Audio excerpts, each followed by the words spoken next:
Guerrilla cricket. Whoa. Guerrilla cricket.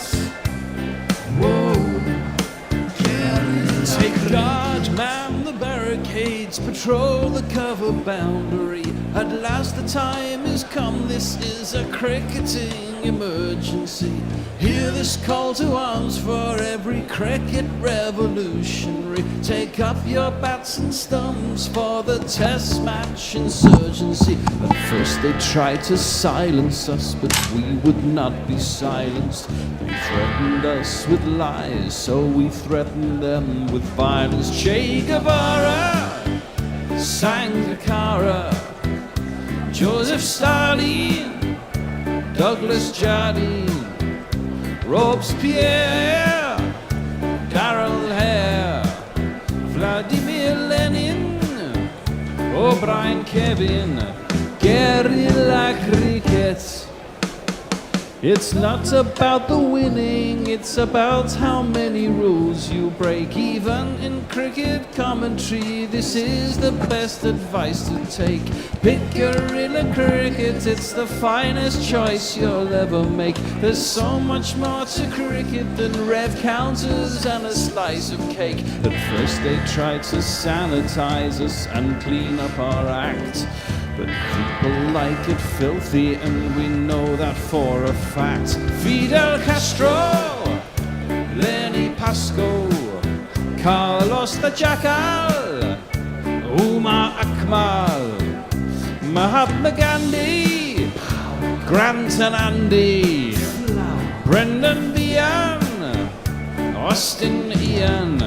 Guerrilla cricket. Stick with us, cause you know we're not the kind of thing that you see on the TV and the radio. So vive la revolution. First they tried to buy us, but we would not be bought. Okay, we were, but then we ran away, and we will not be caught. Would not give up the ghost when they left us all for dead. They decapitated us, but we just grew another head. Chairman Mao, Jamie Howe, Ho Chi Minh, Asif Din, Václav Havel, Graham Saville, No Surrender, Percy Fender, Che Guevara, Sangakkara, Joseph Stalin, Douglas Jardine, Robespierre, Darrell Hare, Vladimir Lenin, O'Brien Kevin. Guerrilla cricket. Good morning, good evening, good dawn, good dusk, wherever you are in the world. It's Guerrilla Cricket, and it's the obituary for Australia today. Thought we'd have some fun, come in and watch them, hopefully be humiliated by Oman. I'm sure Mark doesn't feel that way, but oh no, I'm up for it. No, I'd love them to lose this as well. I mean, honestly, yeah. I don't, even this Australian side, I don't think we'll lose to Oman. It would be entertaining if they did. Oh my goodness. it would be highly entertaining if they did. It would make the day worthwhile. But absolutely. I don't think it's going to happen. Who won the toss? Australia chose to field, so it could be a short game. Oman have batted quite poorly throughout this competition. Anyway, let's give you the teams. Australia go Mitch Marsh, Travis Head, Cameron Green, Tim David, Josh English, Matt Renshaw's back in. Should have never been dropped for the last game, idiots. Glenn Maxwell, Marcus Stoinis, Xavier Bartlett, Nathan Ellis, Adam Zampa, and Aman go Jatinder Singh, Amir Kaleem, Karen Sonavali, Hamad Mirza, Wazim Ali, Mohammed Nadeem, Vinyak Shukla, Jitan Ramandi, Shakil Ahmed, and Shafiq Jan and J.O. Dedra. What do we think is going to happen today? You want to go first, Mark? Well, I think it's going to happen. Sorry, I have paid so little attention to Australia in this competition. I had no idea they dropped Renshaw. He's the only batter other than Head and maybe Marsh who's actually been any good. Seriously. Anyway. What do I think is going to happen? I think they've gone, we'll field first so we can get them out for 80. We'll get 80 and then we can all go home and drink lots of alcohol on the train. Exactly, have a big barbecue. I mean, I guess that's what they want to do. Wouldn't surprise me if that's what happened. What are your thoughts, Ishan? I'm going to try and be as accurate with my prediction as I can. Let's say Oman getting all out at 84. 84. Australia chasing it with 9 wickets to spare and maybe about 9 overs to spare as well. Yeah, well, I mean, they scored 100 and, what was it, 108 in 8.1 overs or something the other day, and then managed to get all that for 177 against Sri Lanka. Yes, Mark, yeah, they did drop Renshaw, exactly that, what you say. I mean, it was absolutely ridiculous. I mean, he was the only guy who seemed to have an ounce of nous about him when they played Zimbabwe and lost, and then they went and dropped him for the next game, having scored 60 odd off about 40 balls. It was kind of insane thinking. And the middle order just for Australia just haven't fired at all. I mean, Tim May's got Bugger, and Tim David's got Soddle. Maxie's not having a great time. I can't even remember who's number 3. Cameron Green's been pretty hopeless. Yeah, exactly that. You know, yep. So it's not been great. But hey, they're about to start. And so I shall give you some jingles. I think I put the Oman jingles in, and they've got them for a completely different side, haven't they? Jatinder Singh, is he opening? I presume so. He's also the skipper, isn't he? Sing a song, sing out loud, sing out strong. That'll probably get us dinged. And Amir Khalil.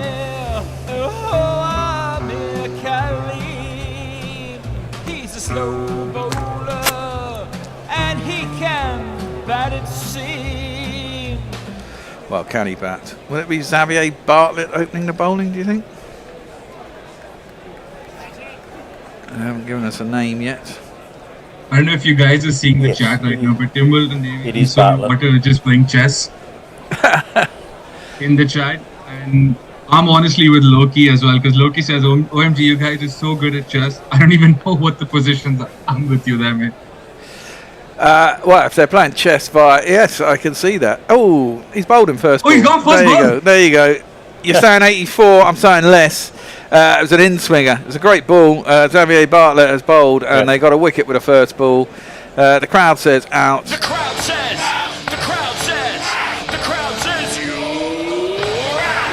A little bit of inside edge, but a little bit of shape in as well.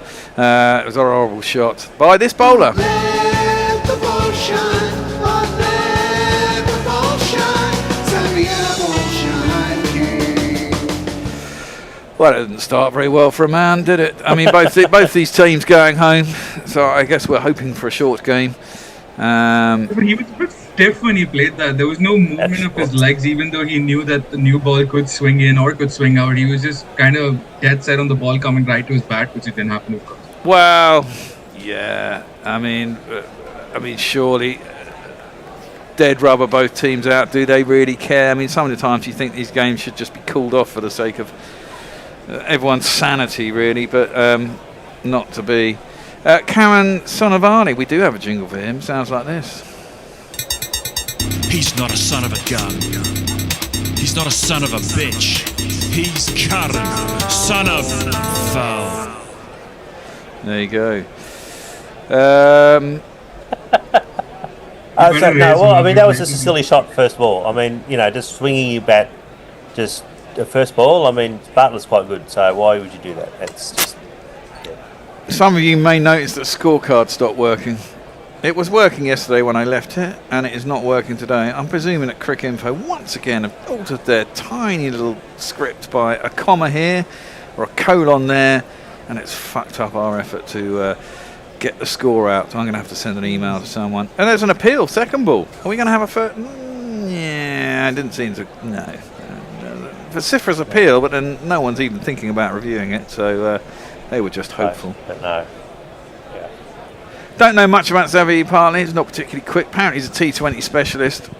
I don't know about that. But Yeah, he goes all right. No, he goes all right in the Big Bash. BBL. Gets a few.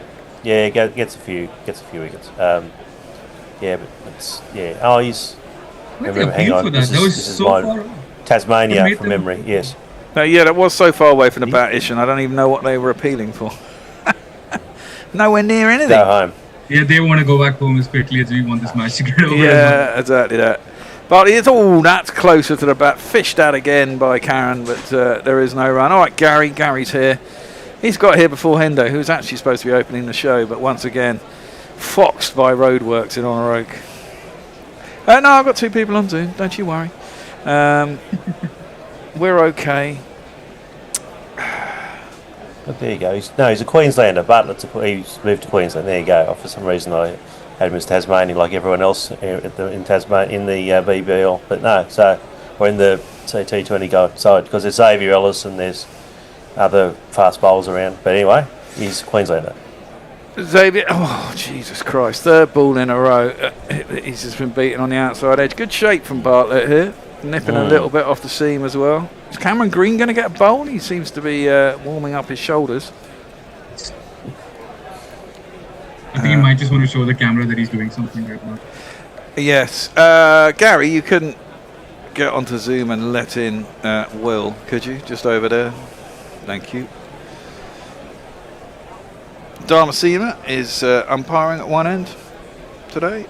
Oh look, we got super chat. Marvellous. I'll leave that to Ishan at the end of the over. Yeah. Bartlett in, down the track. That's a better shot. Decided that fishing outside his off stump wasn't the wisest course. Took a couple of steps down towards Bartlett and nailed that through the covers. That's actually quite a nice shot. 4 runs. The first 4 runs for Oman. He wasn't mucking That's about a there. very short boundary. They brought that rope in a lot. That's crazy length. Pallekele. Is it? That rope seems to be brought in a lot though. Yeah. I don't So, know yeah. because the boundaries have generally been longer.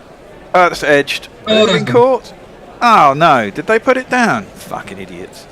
I think that went to Maxi at 2nd slip, or him and Cameron Green at 1st slip. Got a bit confused about who should take that. It should have been caught. Wasn't caught. And Xavier Partly won't be happy. Could have had 2. Yeah. Could have had 2 wickets in his first over. Let's have a look here on the replay. There's a bit of swing, driven at, flat-footed drive. Yeah, And then, he's usually got a good pair of hands. Yeah, but you don't see it slip very often, and maybe that's the reason why. Yeah, maybe. It went straight in, straight out, hit his tummy, never got anywhere Yep. near his hands. Over to you, Ishan. Oh, So we got a fat stinking $20 from Jehan Aryaratnam. Australia only have themselves to blame. Lazy preparation, random selection. Same thing happened in 22. Team couldn't be bothered to go to Perth. Finns said they were tired before it even started. No decent T20 bowler either. Well, yeah, I mean, if you're missing Hazelwood and Cummins, that's a big miss, isn't it? And Zampa hasn't really turned up, I suppose. That's 3 big bowling options.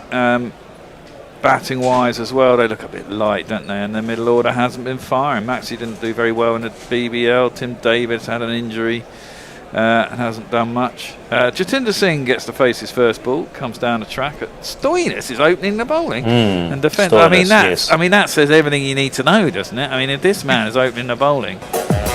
All the side wants is a Marcus Stoinis. He's the solution, and all the side wants is a Marcus Stoinis. Yeah. I mean, at points in ODI and T20 over the last, 6 to 10 years, I said Stoinis has been around and about, and it's generally, I would say, seen as a 6th bowler, or 5th bowler at best. That's a nice shot from Jatinder Singh, though. He drives that through the offside for 4 more. 1, 2, 3, 4. And maybe it's true. Maybe Australia don't care about T20, but it's a World Cup, you know. No, because Jehan Aryaratnam again in chat said Stoinis opened against Sri Lanka as well. So. Yeah, I know. Well, clearly, but he's not an opening bowler, is he? Let's be honest. I mean, at times he hasn't even been seen as one of the top 5. He's kind of a spare almost. That one's played into the leg side for a single. Travis Headfield. The discourse around Stoinis was that I think, well, I mean, there was a lot of people saying he was going to retire or disappear. I think after the victory in the World Cup, whenever that was. 2023? 2023, 21 or 2 or something, or 3, whatever it was. Yeah, the one over in... India. No, it wasn't India. The one... No. So I'm talking about T20.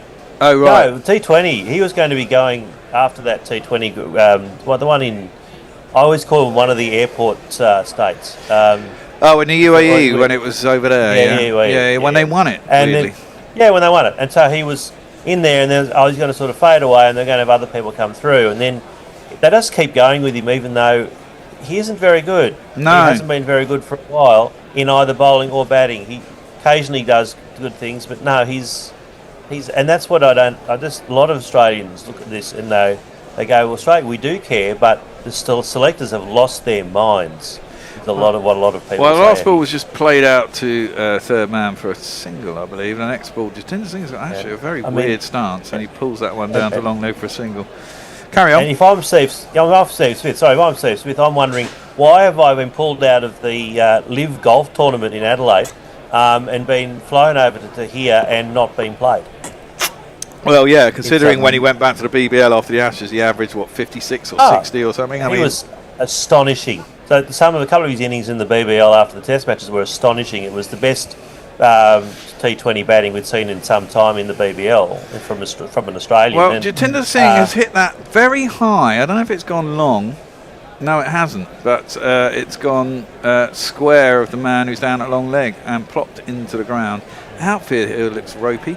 And it will be just 2 runs. So Stoinis' over goes for 9 in the end. I thought Stoinis had retired from playing international cricket. I was, but no, he's hanging in there. Maybe there's no one else. Over to you, Ishan. For anyone who cares, I think I might be wrong in this, but Tim Wilton Davis did lose the Test match, so I'm sorry to for that. There's a few people having a bit of a chat about the Australian team. Jehan Ariyaratnam again says, in that game against India in the 2024 World Cup, Stoinis, Stark, Cummins all got flogged. Only Hazelwood was any good. Even Zampa got flogged in that game.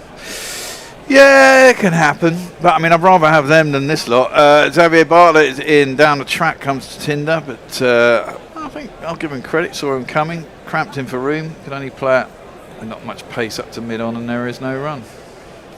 Extra Fluffer has a question I think you can answer there. England versus Ireland on soon. That might be a better game to commentate on. England versus Ireland on soon. That might be the rugby at the weekend, but Ireland aren't in this. I think we're playing on Sunday, aren't we? Against, is it Pakistan, our first game in the Super 8s? I don't know. Bartlett in, guided past point. Yes. There is a man down in the deep. It's Zampa. It'll be a single. Jatinder's got a very interesting stance. So it's I haven't seen anything quite like that stance before. It's a little bit baseball, isn't it? Yeah. But he leans heavily on his front foot, leaning into where the ball's coming from. But hey, there's a lot of ground staff out there. We're expecting rain today. Outfield looks very patchy, has to be said. It is a World Cup game in Sri Lanka, so yes. Well, yeah. I don't really want it rained off because they might actually get back on and we'd be sitting around for ages waiting for a pointless dead rubber. That'd be a nightmare. Flashed at by Karen, but he can't get anything on it. Through the keeper, no run. Interesting. England have got to move to Sri Lanka. I think all the teams that are in that group with Sri Lanka have been playing all their group games in Sri Lanka. England, fortunately, did a whole bunch of ODIs and T20s before the World Cup in Sri Lanka, so hopefully they can reacclimatise pretty quickly. I think it's quite different to playing in India. Yeah. Bartlett coming in, 4th ball of the over. And that's guided down just past the man at Gully, who gets a touch on it but can't stop it towards Zampa. You have to be for a single. pretty patient. You have to be pretty patient in Sri Lanka. Yeah. And that's where the Australians have been really terrible at that. So, but that's and that's the thing with the Test matches historically. Australia have been poor at times in Sri Lanka because of a lack of patience as well. So except for Khawaja, who's now not playing anymore. Well, no, exactly, and that was one of the big factors that actually won them the series there. But yeah. Bartlett coming in, 5th ball of his 2nd over. He's only gone for 6, got a wicket, should have had 2. Flashed at by Jatinder Singh, and that one, I'm guessing, pretty good. 1 bounce, 4 over point. I'm guessing that Hendo is about to arrive because I just heard the bell go for the lift because he can't never be asked to get up the stairs. There's not one boy for me, I must have 2 or 3, I need 4. That was a good shot. It was short, it was a little bit wide, and kind of got what it deserved. There's no one out there.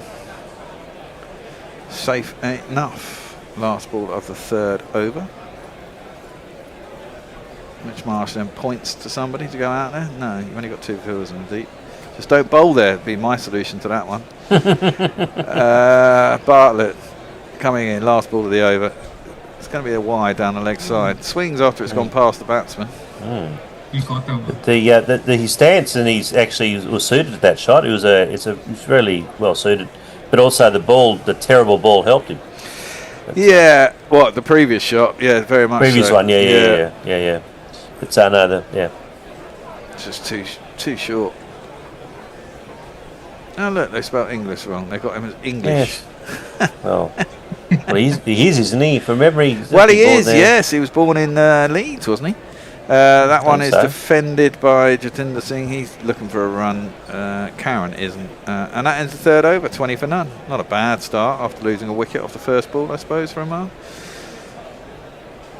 Over to you, Mission. Another super chat from JR again. Big $10. Thank you so much. When I was at Cardiff Uni, I always followed the Six Nations rugby and had an idea. Why not have a T20 tournament every year between England, Ireland, Scotland, separate Wales, Netherlands, and now Italy to promote Britain/Euro T20?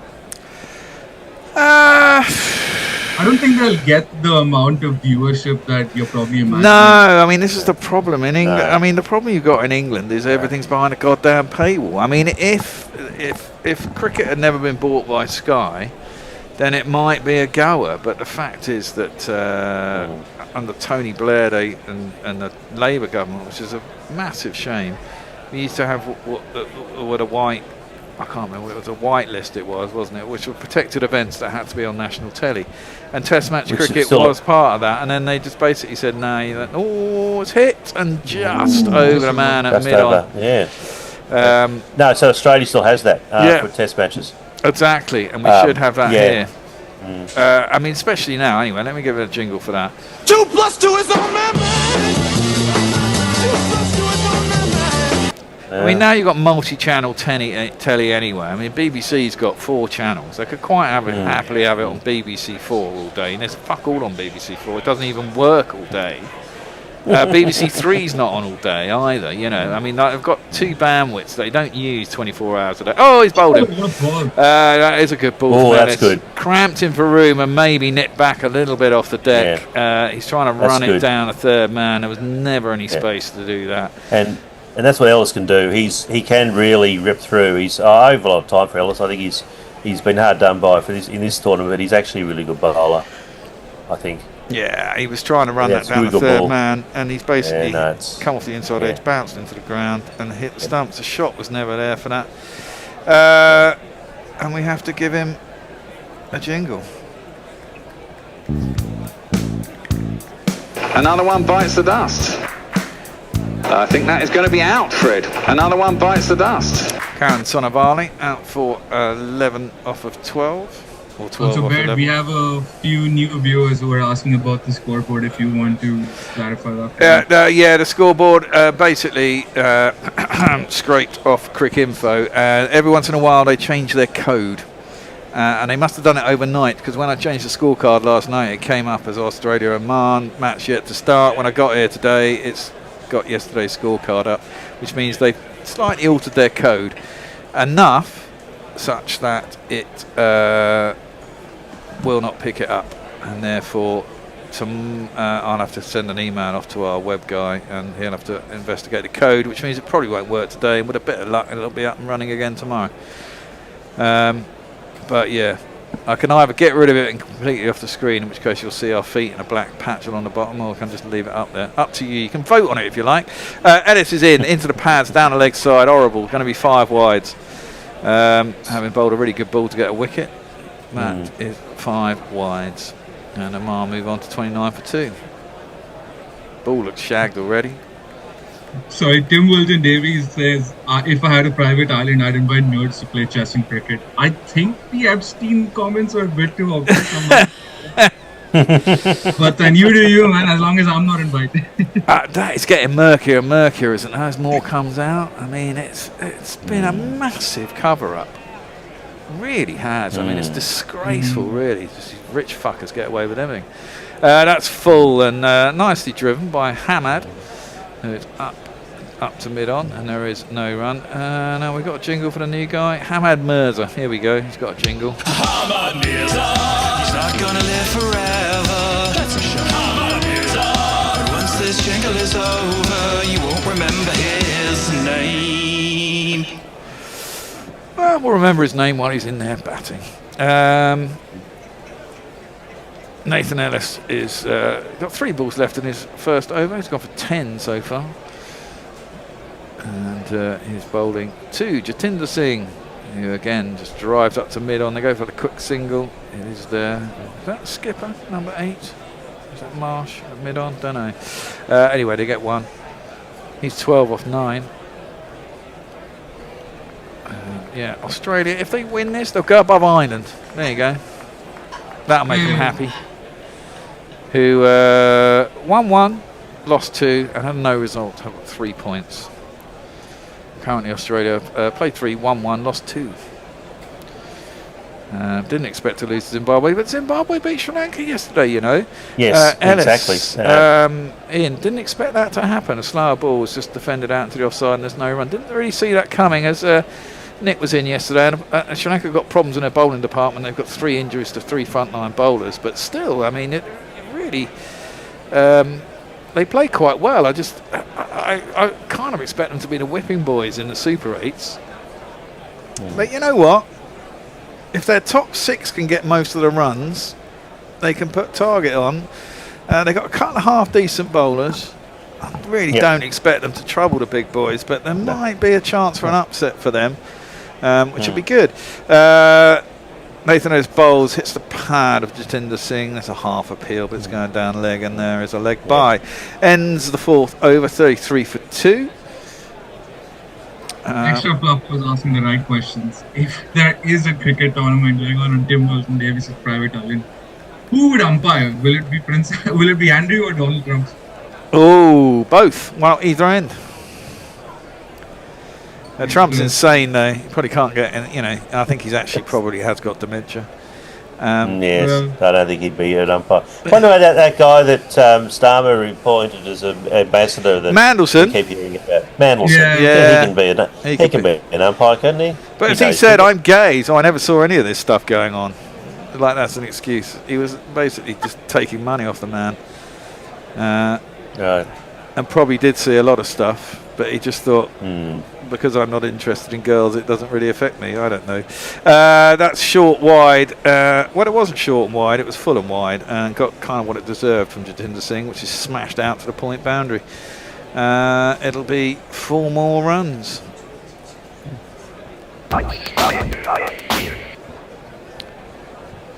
We got some bear love in the comments here. Some like to, Eric says, some like to listen to languages such as Italian. My preference is bear speaking tech. Please stop. Well, it has to be said that the Italian jingles are fantastic. They've only played 1 game, and we'll probably never play them again until the next World Cup if they make that one, which is a shame. Some of the players will probably be retired by then as well. But Mog did them all in Italian. It was brilliant. That one is guided out to point by Jatinder. I think the only reason Jatinder's actually survived this much is you can see he's really active on the crease. He's moving around here and there, so you don't really know what pace to bowl to him. Sorry, what length to bowl to him when He's actually doing something. You can see he's just And kind of Bartlett chopping isn't it doing off that. second place. But Bartlett isn't doing that, and Bartlett needs to just keep it straight and on a length. It's Yeah. Especially when the ball's doing a little bit at the start of an inning. Yeah. I mean, that's what Hazel was so Amazing. good in T20. I mean, Yes, you think he's exactly. not, you know, he's a test bowler, but actually with a new ball in a T20, you can get away with that for two overs of bowling it on a length, on and around off stump. You know, it's not easy to smash it out of the ground, even with the field McGrath up. was the same. Yeah. Slow ball by Bartlett. Not really well timed by Jatinder up to mid-off, and there is no run. The lights are on, very bright. There's a crescent moon behind them. How lovely. This is in Pallekele, I thought, not Kandy. Or is Pallekele in Kandy? No, Pallekele's in Pallekele, isn't it? Oh, right, okay. Oh, okay. Well, I got the wrong picture up as well, but no one will know. It's a green patch on the back of the screen. Bartlett into Jatinder, who works that around the corner down to long leg. And there will be just the single. Does Cameron Green actually bowl in T20s? Anyone know? Do they let him have a go? Yeah, well, that's why he gets. I think he should. It's supposed to be. I mean, he does here. I mean, Well, he is and that's batting why number isn't 3, it? so you wonder if he's just in as a batsman. well, he should be. That's a good question. I don't know. We'll find out, I suppose. Well, I suppose we will, further down the track. That's why the Indian Premier League club paid so much money for him. Well, Yeah. Nobody. yeah, that old yoke. Right, that one is played by Hamad this time, up to mid-on. It'll just be a single. Not gonna lie, the IPL teams will pay enough money for anyone. To probably play. Yeah, there's always someone who gets paid shitloads of money. He's not really informed for some reason. Sam Curran.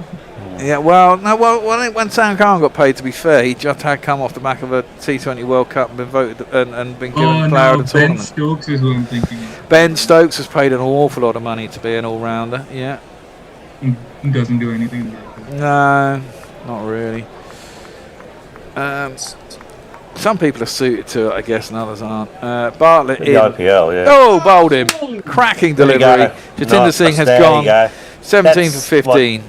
Full. That's what Bartlett should be doing. Well, yep, that's what he should be doing. Keep continuing there. There was good. Well done, Bartlett. Indeed, very full. Got under the bat. Jatinder was going nowhere. That will be another wicket, which we shall give a little jingle, and it's time for a little switcheroo. Hendo is going to come in with Gary and Will. All right, I'll be back later for the the glorious ending or whatever happens. Bye. I'm sorry, I might just say the last comment, probably my favorite of the day. Mike Black with the fresh nonce of Belmont. Nice. Thank you very much. Have fun, guys. Have a little break, you guys, and I'm sure you'll be back later. Oman have lost their 3rd wicket. This is the game that nobody wanted, isn't it? I certainly didn't. Oh, I did. Australia playing a dead rubber. Well, Nothing gives you more pleasure. Well, yeah, but I mean, you know, it's all relative, isn't it? When you've got to drive an hour and a quarter here and an hour and a quarter back, it's kind of through the rain, over the potholes, and down the other side of the speed bumps. It's easier on the train, Hendo. Well, yeah, but then I suppose, well, I would have to walk. I don't like the train. Hamad and Wasim are at the crease. It is going to be Cameron Green, so yes, that answers the Bears question. He does bowl in T20s. He's coming in to Hamad, who pulls the ball that's slightly down the leg side, and he will get a single going to 4, Oman to 40 for 3. Just in the last over of the power play. Morning, Gary. Good morning, Afternoon. Hendo. Although it's afternoon, yes. I'll give you Hamad's jingle. Go for it. Hamad Mirza, he's not gonna live forever. That's a shame. Hamad Mirza, once this jingle is over. I think the conundrum about why it's Pallekele, but it's Kandy, is that I think Pallekele is just up the coast, or the coast between Gaul and Colombo, but I believe this is the Pallekele ground in Colombo. Sorry, in Candy. Hang on, that's confused me completely. Onto the back foot goes Wazim, left-hander into the colours. There is no run. Well, this is why we have our listeners to crowdsource the answer, because that was the best I could come up with. So sometimes they call it Pallekele and sometimes they call it Candy. But it is in Candy, and it's the Pallekele International Cricket Ground or something. That's my understanding. William is here, and he might be able to clear that up for us. He's young and retains knowledge better than we do. Well, I will have a look for you. Make a Google, because I'm not entirely sure. So. Look, Will, he's bowled you a bouncer from about 18 yards first up. You're well able to get out of the way of that if you want. Round the wicket green, not bowling a bouncer, full good length delivery. I'll say full good length delivery, defended. I just wanted to ask you, Hendo, because I've spent the morning in a seminar about AI and journalism, and I think that if you asked AI to create an Australian bowler, what they would produce is Xavier Bartlett. He just looks so like an Australian bowler. See what I mean? Yeah. He's got the sort of surfer dude look about him. I would say.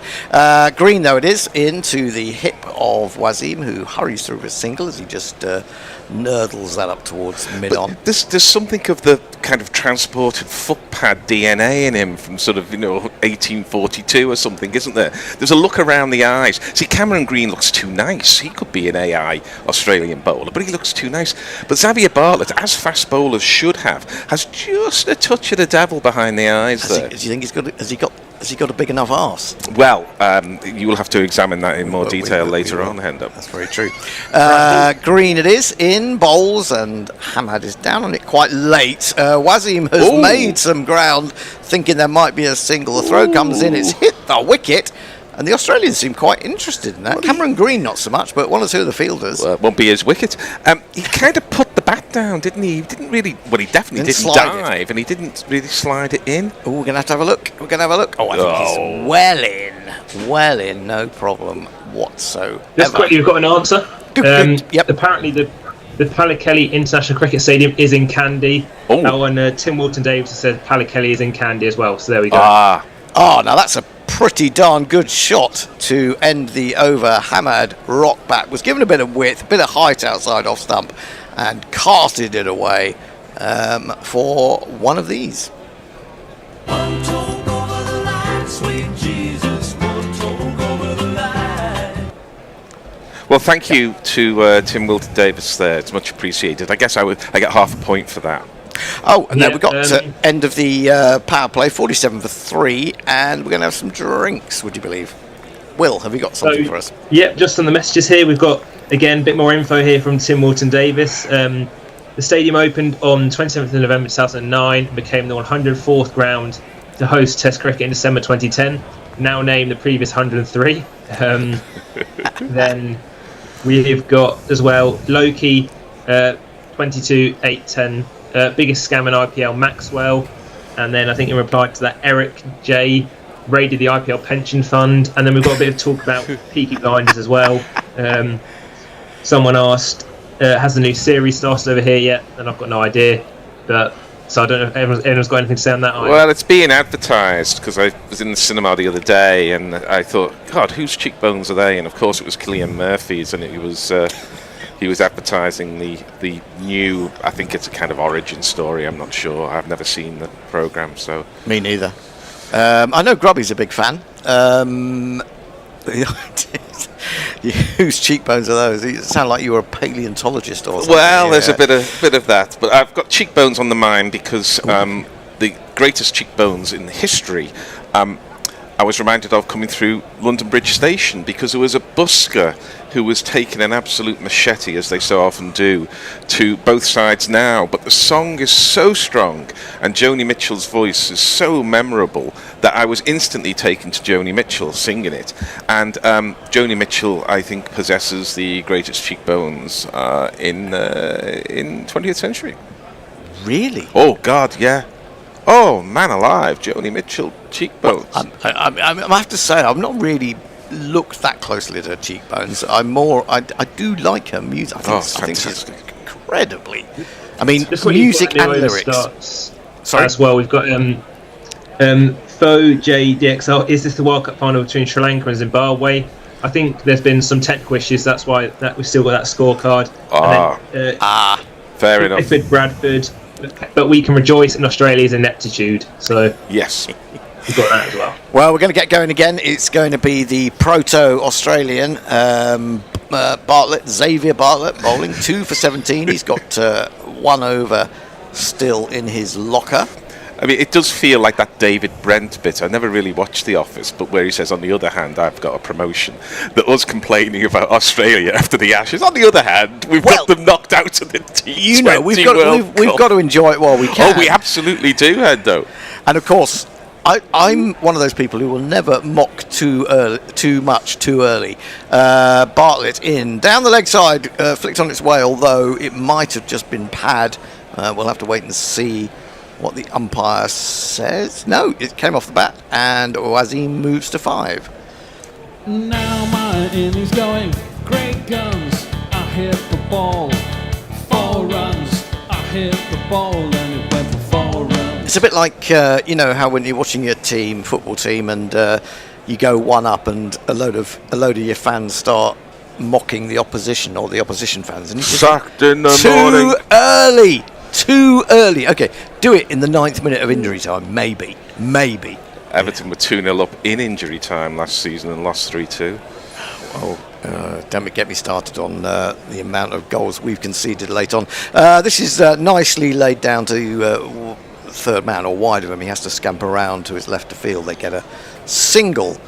A man 52 for 3. They've got a net run rate, a man, of minus 4.55. I don't think even if they win this game, I don't think they're going to get off the bottom of the table. I know there's a mathematical formula for net run rate, but I never quite work it out. And minus 4.55 sounds like if you win the toss, they just abandon the game. It's finished. You lost. And you've lost the next game. Yeah. That's a nice shot. It was over-pitched on leg stump, and any batsman worth his salt will put that away. It wasn't Phil Salt, it was Ahmad. There's not one boy for me, I must have 2 or 3, I need 4. Yeah, interesting expression there, worth his salt, because I think that expression comes from the British Raj and the subcontinent, although I'm not certain. It may just be the English aristocracy when you were above or below the salt in the table settings, but it's used a lot in Flashman and the Great Game, which is fantastic. That's frightening. Bartlett in, bowls onto the leg stump, and busy is Hamad as he just pushes this into the onside, and he's not trying to overhit it. He's happy to collect another single. Looking at the Oman wickets, they've all been bowled, haven't they?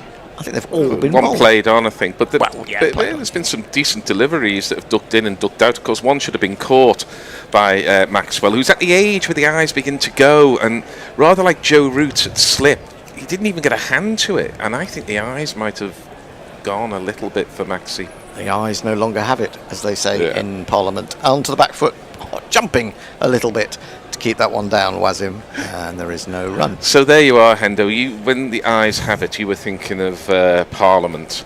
I was thinking of an obscure 80s kind of electro-pop song, which I think is called The Eyes Have It.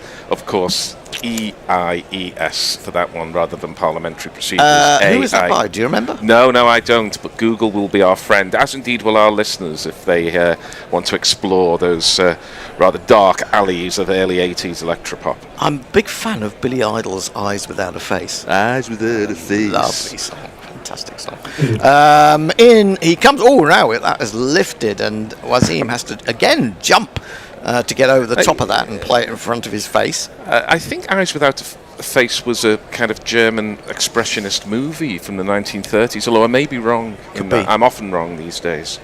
As am I. Will is never wrong, yes. And he has he has some messages. Right. We've got Nick Vickers 3486. Hello everybody. The Aussie anthem says "Advance Australia fair, but not in this tournament." Oh, very good. Very good. Of course, in that test match in South Africa, they advanced Australia not fair, and were later found out. Yes. That is true. Then Tim Wharton Davis, Oman run out. Oman. Oh, very good. Loki says good one, but no, it's an open source knowledge. Then we had Eric J earlier. I'm tipping Zimbabwe, so let's talk about the scorecard still. And then Extra Fluffer, you can bet on both sides now. So there we are, up to date. It's the overs. Very good. And here is a happy Zampa. The enemies of the mighty fear many things. Yet there is one thing they fear. They fear Adam Zampa. This is driven, but with no timing. It maybe got a little bit too full on him. He couldn't really get the leverage. It was somewhere between a half volley and a Yorker, which is, I don't know what that is. Anyway, no run.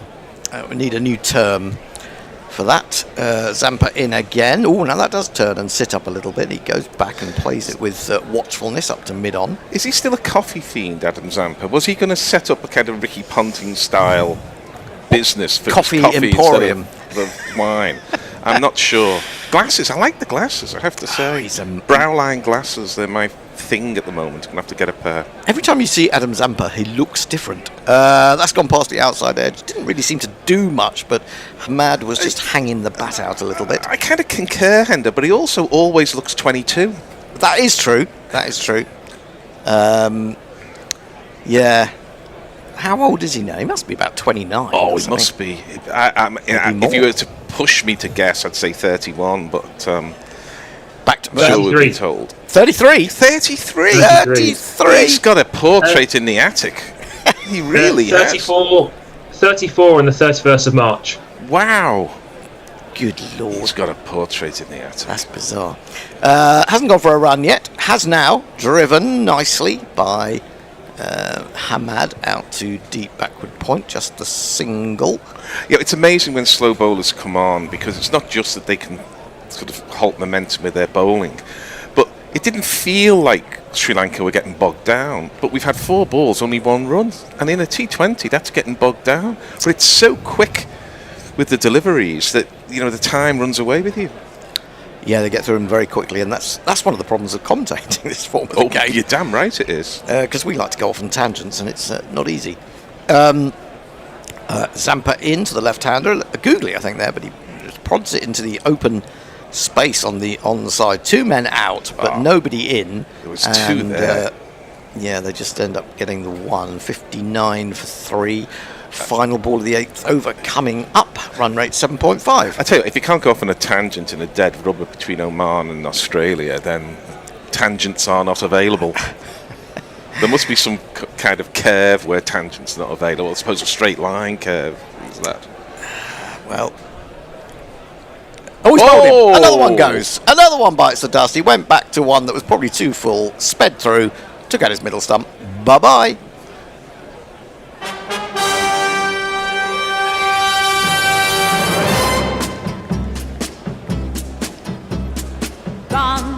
He's got lovely float and drift, hasn't he? Yeah, and that was the pressure of the 3 dot balls earlier and only 2 singles off the over. And I think if they'd have come back for 2, and there was definitely 2 there, it was a long way in for the fielder sweeping on the boundary, and they'd stopped quite a way before he picked up the ball. Even if he'd gathered, the throw would have had to have been good. They should have taken 2, and then he wouldn't be out. Indeed not. He goes for 16 off 13. Let's grab a few tweets while we're waiting for Nadeem. So, on the Adam Zampa talk, Eric J001, Benjamin Button bowling. Very good. Then earlier on, I think in talk of your eyes earlier, extra fluffer, eyes in the sky, watching me. Then Tim Wilson-Davis, Lucy in the sky. And then again, Dave Street has asked, why is the wrong match's score showing? Been some technical difficulties on that, but then Extra Fluffer said because nothing matters. I suppose in this game that's true. Oh God, Eric J, that one was on the button. Yeah, that nothing matters. I'm reading Camus' The Stranger, which I last read when I was about 19, in preparation for the new Francois Ozon film, which of course is all about nothing matters. Green bowls driven up to mid-off, the left-handed Wasim, 7 off 8. Green's come back for his second over. Wasim's always left-handed. I mean, I'm thinking Wasim Raja, but there's a Wasim Akram? Wasim Akram, yeah. I think it's the law. You think it's the law? Sharia law, perhaps? Wasim Barry, I don't think he was. No, I don't think he was. I think you're right. Trying to think of other Wasims. There's a Wasim who plays for Pakistan as an all-rounder, isn't he? He's a kind of T20 franchise cricketer. I think he's left-handed too. Green bowls outside the stump. He waits for it, Wasim, and just chops it down to third man, Zampa Fields, 1 run. Shall we give the non-Wasim, Mohammed Nadeem, who is hence right-handed, I'll give him his jingle. Absolutely. Mohammed Nadeem, a life in 4 acts. Part 1, he was born. Part 2, he went to school. Part 3, cricket. Part 4, superstardom. Well, I wait to see. Let's see if that superstardom is coming his way. He certainly got off to an okay start as he tickles that into the onside and picks up. I'm just wondering, because his age just came up. And since he's 43, so he must be one of the oldest players in the tournament, maybe even the oldest. I'm just thinking. He's a very promising 43. Wayne Madsen, who of course dislocated his shoulder early on for Italy. He's 43. Yeah, and Sikander Raza, I think, has been one of the players of the tournament so far. I think he might be 41. He's a very good player, isn't he? He is. Very useful. Now, what happened there? He went for the pull shot, completely toe-ended it, almost sent a catch back to Green, who dived forward. Green is saying, I don't know whether I caught that. I didn't think it was even a question. I thought it was well short of him, but... we didn't get a very good view from behind the bowler's arm, Hendo. We didn't, but it just didn't look right to me. Yeah, but Cam Green isn't interested, so you don't always know if you've caught the ball or not because you're not looking at the ball. You put your hand there and you're avoiding it bouncing into your face. Let's have a look. I don't think so. I think that's on the half volley. So it's actually a good pickup, but I don't think it's out. No. No, I don't think so. No, I don't Does a think so. finger get underneath? No, I'm pretty sure there's a bounce there. Did you see was it Nepal the other day, or was it Nepal or UAE? I think it was Nepal where he dropped it and claimed the catch. Actually, it hit the floor and bounced into. Oh, naughty. Yeah. You'd never find international cricketers from the big nations doing anything like that. Who did it famously as a wicket keeper when the ball was dropped? Was it Moeen Khan? I may be traducing him unfairly. Green in again, digging that one into the pitch, and onto the back foot goes Wasim, defends. It was long before DRSs and stuff, and you see the ball bounce and then go back in the gloves, and he claimed it. And I think Ian Botham gave him a volley, shall we say. I've often, I think, referred to the fact in a club game, a league game, I dived forward to try and take a catch at extra cover, and it got all messed up in my arms and bounced back up into my arms and jabbed down to third man this one. And basically, I wasn't going to claim it, but everyone thought I'd caught it, and all my teammates came running up. They were congratulating me and patting me on the back. But the batsman had seen it, and he was furious as he went off. Oh, he went off. He went off. God, Hendo, you've succumbed to a social media pylon. You realise? I do. I'm sure I've mentioned it before. But right. Just quickly during the break, we got here Eric J. L'étranger about alienation and enemy. Then saltwater. Do you think Sharia law will be implemented in the UK? And is my question haram? Then Extra Fluffo, Wasim Raja, I assume that's in the Wasim talk. Eric J again. Albert Camus also played in golf, Algeria. He did. Then Mayank, good to see you were covering the most important match of the World Cup tonight. And I think this is meant to say, from Loki, Sikander Raza is Raza, the oldest one who got player of the match, I think. Yeah. Oh, Zampa bowls, and he's played that off his toe on the full. And Zampa was interested for a moment, thinking that had got through and he would have been in trouble. But got a single behind square on the onside. Yeah, the associate nations have given a very decent account of themselves in this tournament. Yes. But it's clear that the things that they struggle with are wrist spin and extreme pace, which we should know because we've all played enough club cricket to know that if bloke's a bit too quick or somebody's bowling decent wrist spin, bloody hard to do anything with it. And he goes down for the sweep shot a little bit early, telegraphed it to Zampa, who then bowled it shorter, so he had to play one of those awkward almost pull shots from one knee, but he does it and gets a single. Do you think Marcus Stoinis looks a little bit like Danny Dyer? I was trying to think who he looked like in the last match. Couldn't get it. And then earlier when I was sitting in the green room, I thought, it's Danny Dyer. That's who he looks like. Probably can't do the accent. Don't know why. Driven in the air, but very handsomely indeed. There's a man at long off. He won't get to it. Really good shot from Wasim. 4 runs. We haven't seen one of them for a while. It's just another score. It's just another 4. I have to say, Gary, that as you said that, I don't know what's wrong with my mind, but in my mind, I was thinking Danny DeVito. No, not Danny DeVito. Now that would be fun. That would be fun. Marcus Stoinis in a film. Had Danny DeVito. Had Harry Pilling been on tour for England on Christmas Day, he might have essayed Danny DeVito in the fancy dress. Flicked away into the onside. Zampa will go and do his own fielding. 69 for 4. I had recourse to watch the YouTube video of Jack Nicholson accepting the BAFTA in 1975, and it came from the set of One Flew Over the Cuckoo's Nest. He was getting it for Chinatown, and all the cast are there, and Danny DeVito is very funny in the. It's a very funny video where he accepts it. Well, do you know that's even more worrying, because when you said Jack Nicholson, I was seeing Jack Nicholas. That could be out. LBW maybe just moving away. Zampa thinks that he's arguing against himself. Well, he was kind of was, but Marsh is going to call it. Why not? They've got a plane to catch. Well, I think Adam Zampa was signalling both. It was going down the leg side, and there was bat. And it was missing the off. So Adam Zampa is really saying, "You cannot be serious." He's saying, "Don't blame me if you review it." It's a long way down. Really, what is it? Maybe it's hit the glove. Well, I think he was saying glove, but they often do that, don't they? Tap in the hand to indicate there's some.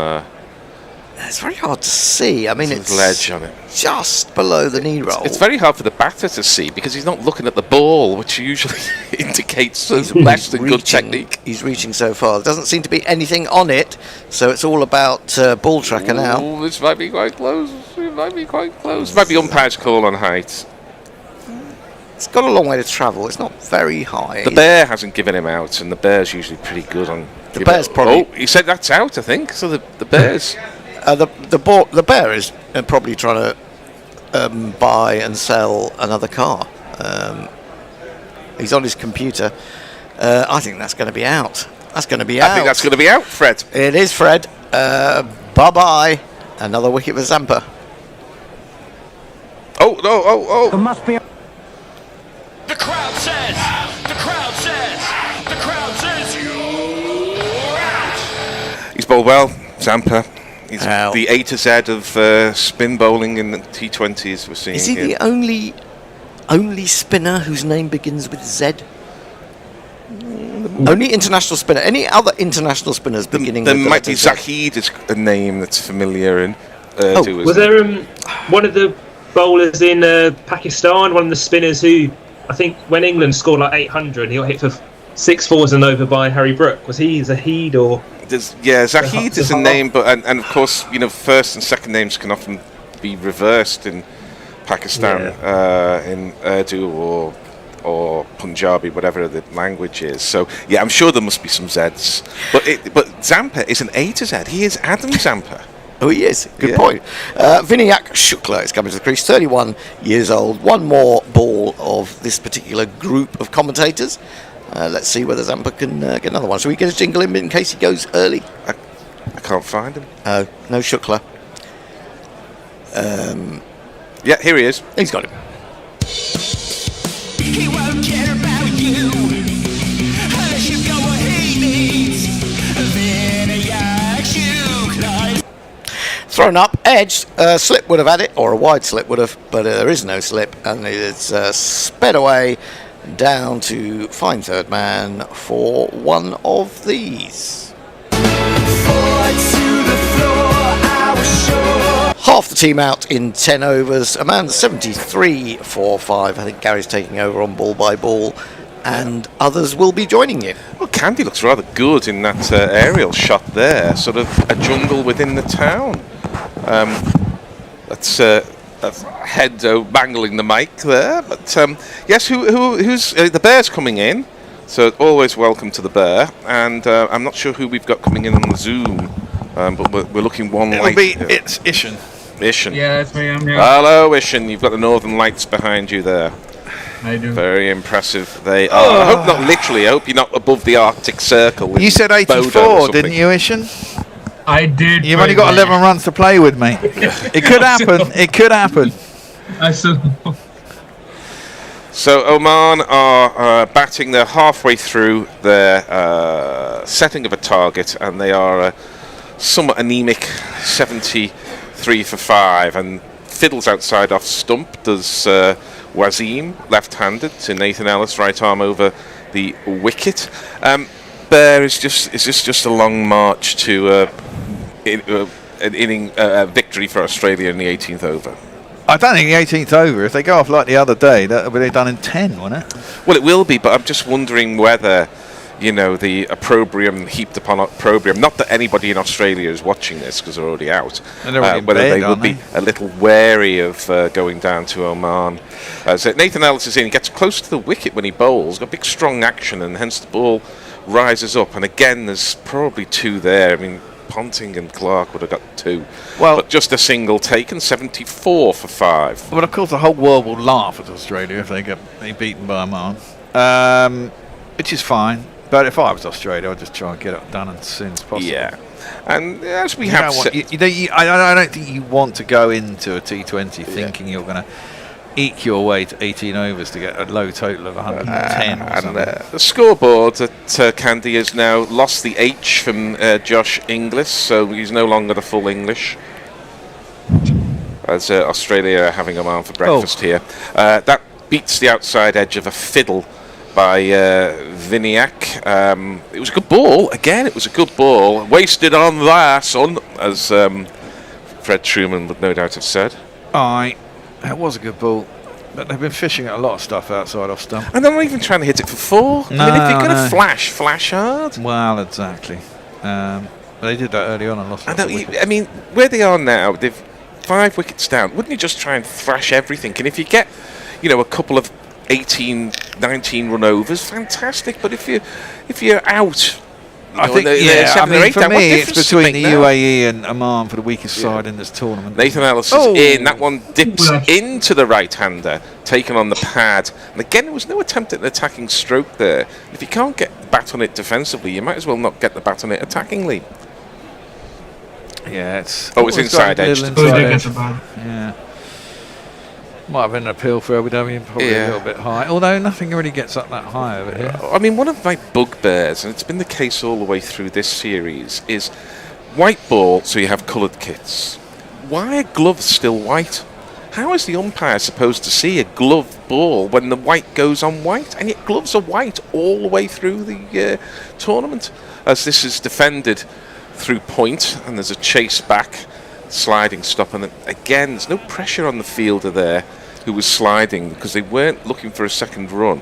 Had they been looking on a second run, there's always a chance of a misfield. I'm sure there's a bit of dew in the air as well, but this is poor cricket from Oman. Sorry, Ishan. It's a bit like Wimbledon, where they also have a compulsion of only having a little bit of their outfit in a different color, otherwise they have to keep it white.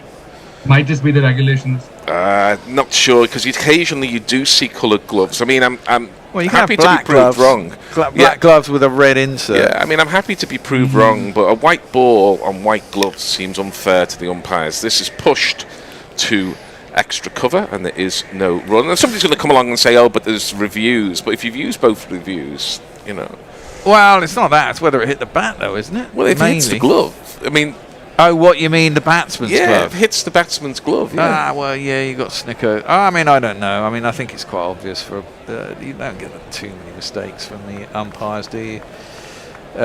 When it comes to catches. Sorry, there's a bit of a weird chat going on in the social. Surely not. Guerrilla cricket, weird chat. Yeah.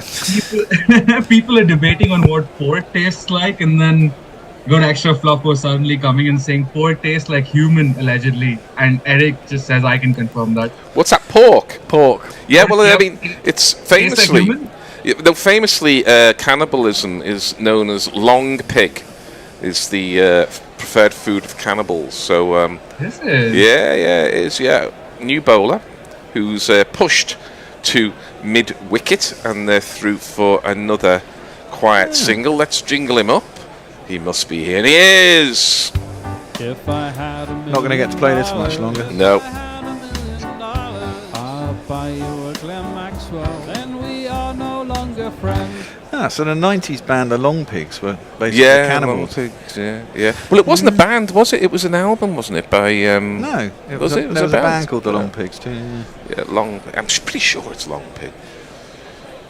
Oh, sorry, pushed into the Yes, it's you, leg Gary. side and through for a single. But Hando and I are almost the same age. I think we're within about 6 weeks of each other. And when Hando said the brain isn't working properly, I felt this flood of empathy, because mine too will no longer work without the support of Google. Oh yeah, Long Pigs is a band. It was a band. Yeah. Indie rock, English. Yes. Fantastic. Here is Maxwell in a very lazy delivery, and a misfield by Travis Head at extra cover. Maxwell smiles. I mean, it does have the kind of testimonial feel to it, doesn't it? Here. Great song was a song called She Said, which is a good song. Is it a good song? You're a rock man, aren't you, Bear? Yes, I do. The majesty of rock, and the Absolutely. mystery of roll, the ticking of a clock. Love a the heavy, scoring of a chunky goal. guitar, you know. Yeah. As Maxwell's round the wicket to the left-handed Wasim, who pushes it to the man at point. Again, there's a single there, but they don't really take it. And they go back. Again. And we've This happened the other day. We've lost the signal, and that was, it was almost the most interesting part of my commentary was the fact that we had a completely blank screen, because the cricket ain't so good at the moment. The run rate 6.69. Maxwell's in again. This is tight to the pads, and it's just eased down to the man at deep backward point, who I think is Travis Head again down there. He's getting about, and he returns it to the keeper. 79 for 5, one ball off completion of 12 overs. What rock are we talking about here, man? 70s, 80s, 90s? All of it. Well, not rock and roll. I don't. Oh, a good shot! A good shot. It was an authentic late cut there to a wideish ball from Maxwell. And Adam Zampa runs back from short third man to authentic third man and returns the ball. It's the end of the 12th over. 81 for 5. Vinayak has 9 and Wasim has 18. A little bit of stand. Over to you, Ishan. Although all I can see is a lot of talk about what humans taste like. Maybe you guys can. Okay, Kiwi Off Grid has a question. Maybe you guys can answer. Traces of human DNA were found in burgers. True or false? Oh, I'd be very surprised if they were not. I mean, there's a whole novel which changed a lot of stuff called The Jungle by Upton Sinclair about Chicago meat packers in the early 20th century, and he wrote it because of the employment practices, but it actually led to the FDA having standards in America about food. But all through that, there's sort of bits of finger lost in the meat packing. So I'd be flabbergasted if there weren't a bit of fingernail got into them today. As Stoinis is in, and this is a walk down the wicket by Wasim, who then hoiks it over deep mid wicket for a one bounce. One of these. This is what I was asking for. This is what I was asking for. Yeah. Have a go. There's not one boy for me, I must have 2 or 3, I need 4. And I'm not saying this is going to get dire for Stoinis, but Stoinis is shit. Just give it a go, for God's sake. I think he opened the bowling in the last match, though, because I was. I know he opened in this one. I mean, this is tucked off the hip, and there's a bit of urgency in the running now. But again, they don't really run it as hard as they might do, and they can't take 2 in the circle. They can only take 1. 86 for 5. As I was saying at the beginning of the game, I mean, Stoinis used to be a 6th bowler, didn't he? Oh, really? yeah. And now he's an opening. When it comes to rock and roll, I don't like rock and roll. Pre-Revolver, basically. Early Beatles is okay. I mean, I love the Beatles, but I mean, all that sort of skiffle going into early rock and roll, and it's too standardised. Well, I saw the Kinks musical, and I'll come back to it after this after this ball, which is short arm pulled straight to the man, a deep square leg, and Viniak has gone, but at least he went down fighting. So I'm going to take that. I think that's fair enough.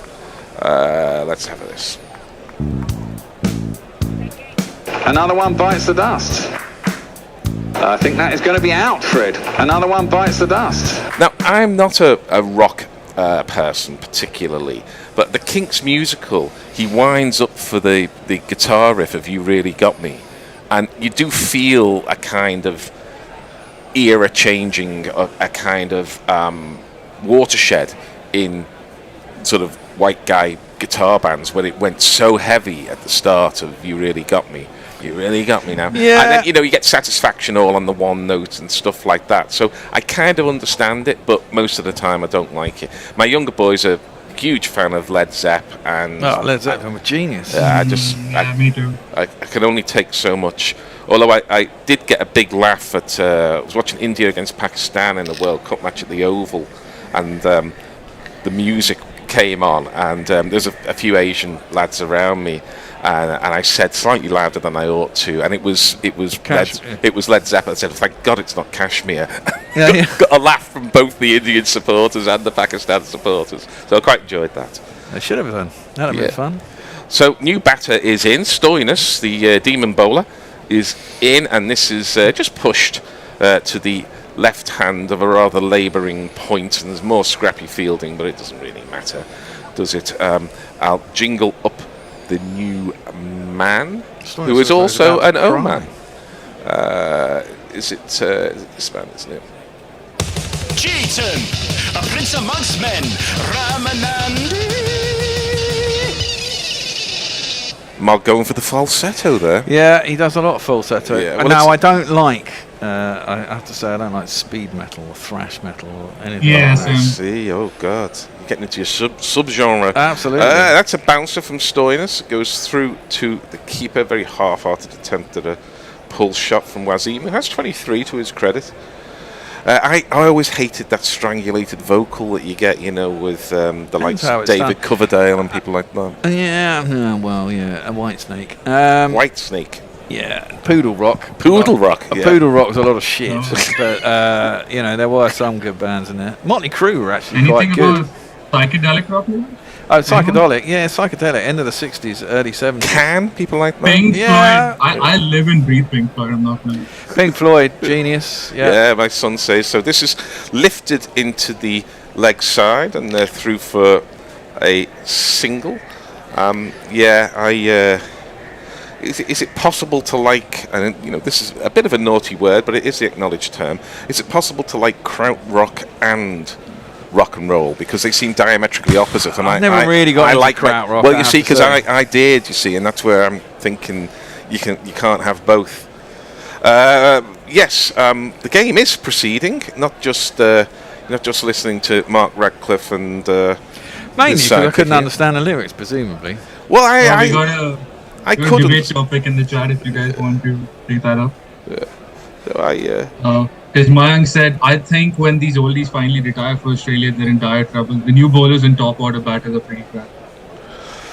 Yeah, they're going to have problems when they finish. We're going to get back to cricket instead of rock, which is a bit of a shame, but you know. I'm sorry. 88 for 6 as Maxwell is in, and the arm is not at full height from Maxwell, and it's gone through for a single, and he doesn't look entirely happy with his lot. Will this be Maxwell's last ever T20? Do we think that? Not international T20. I'm talking about. I'm sure he'll be on the circuit for another 10 years. Well, I don't know how many games he'll get. I mean, he's been poorer form recently, hasn't he? He didn't have a great BBL apparently. There's lots of leagues would take his star power, I tell you, and this is defended back to Maxwell, who fields. Just a bit of his inconsistency, which is a problem, isn't it? I remember when he played for RCB as well in the IPL, it was a bit like he had a few really good innings where you kind of argued to keep him, but then the innings where he was bad, he was really bad. Oh, taking on the pads, big appeal from Maxi, who expects this to be given, and it is given. So Oman, yes, they are obviously going to review it. It was full, taken on the pad, I think sliding that was down out. leg? Or do you No, think it's out? I think there's enough of that going to hit the leg stump. I think the umpire probably gave it on the appeal. Might be marginal on leg stump. Don't know, turn that much, but I would say it was out. The slightest bit of ball patch there emerging from Maxi, again betraying his late 30s age. As it's Richard Illingworth on third umpire duty. Richard Illingworth seems to have been around umpiring since about 1995. Well, since he stopped playing for England. I think he had a handful of test matches. Maybe it was only the one. He did. He was the next Ian both, wasn't he, for a while? Yeah. But he wasn't. As well as he was a spinner rather than a medium. Oh no, I'm pacer. thinking of Richard. Well, I'm thinking of Richard Ellison. Richard Ellison, you might have been thinking of. A lot of wickets against Australia at the Oval. We're looking here, we're spending an awful long time with Ultra Edge, but it's clearly missed the bat by a distance. So that's out then. I think you're giving it out, Bear. You're giving it out, Bear. Inside of the lunging pad, it's never going to go over. It's a question of. Well, you can talk us through the red lights. Go on, Bear. Okay, it's hit him in line with middle. It's going on to hit leg. Yeah, there you go. Top of leg. Now the Bear gets it right again. The Bear gets it right again. It's out. We need a who was it who sang the song "Gone, Gone, Gone, Baby's Gone"? We need that as a jingle. We really. can't have it because it gets us struck off. Does it? Oh, well, there we are. Well, let's get one. All those old jingles are still in there somewhere, but they're banned. On your bike, mate. What if they collapse in a heap? You'll only be 5 out, Isham. Yeah. My prediction's gone down the drain way too much. Yeah, not too far off though. And this could all end quite quickly. So you need what you're actually suggesting here, Bear, is that we need like the equivalent of a presidential library. That when GC eventually sort of slings its hook, that we need an archive of what's there, which is not the same as what we have available because there's more there. It's all there it's all there in our Dropbox, mate. Yeah. And it's all there in that machine. Can Patreons get to that Dropbox? Yes, they can. There you are. And how do you get to be a Patreon? Well, you go to patreon.com/Gorilla Cricket and become a patron. I think $10 gets you access to the archive. And then, you not only that, you get a free mug, I think, at that level after 3 months. You get early entry to early access to the podcast when it goes out. I'm sure there's some other benefits that I can't remember. But it's a good thing, and it really helps us because it's kind of like what we know we're getting every month to pay our rent, which is the most important thing to keep us on air, really, is to have a space where we can do it. So, please do become a patron if you're listening and you're not one.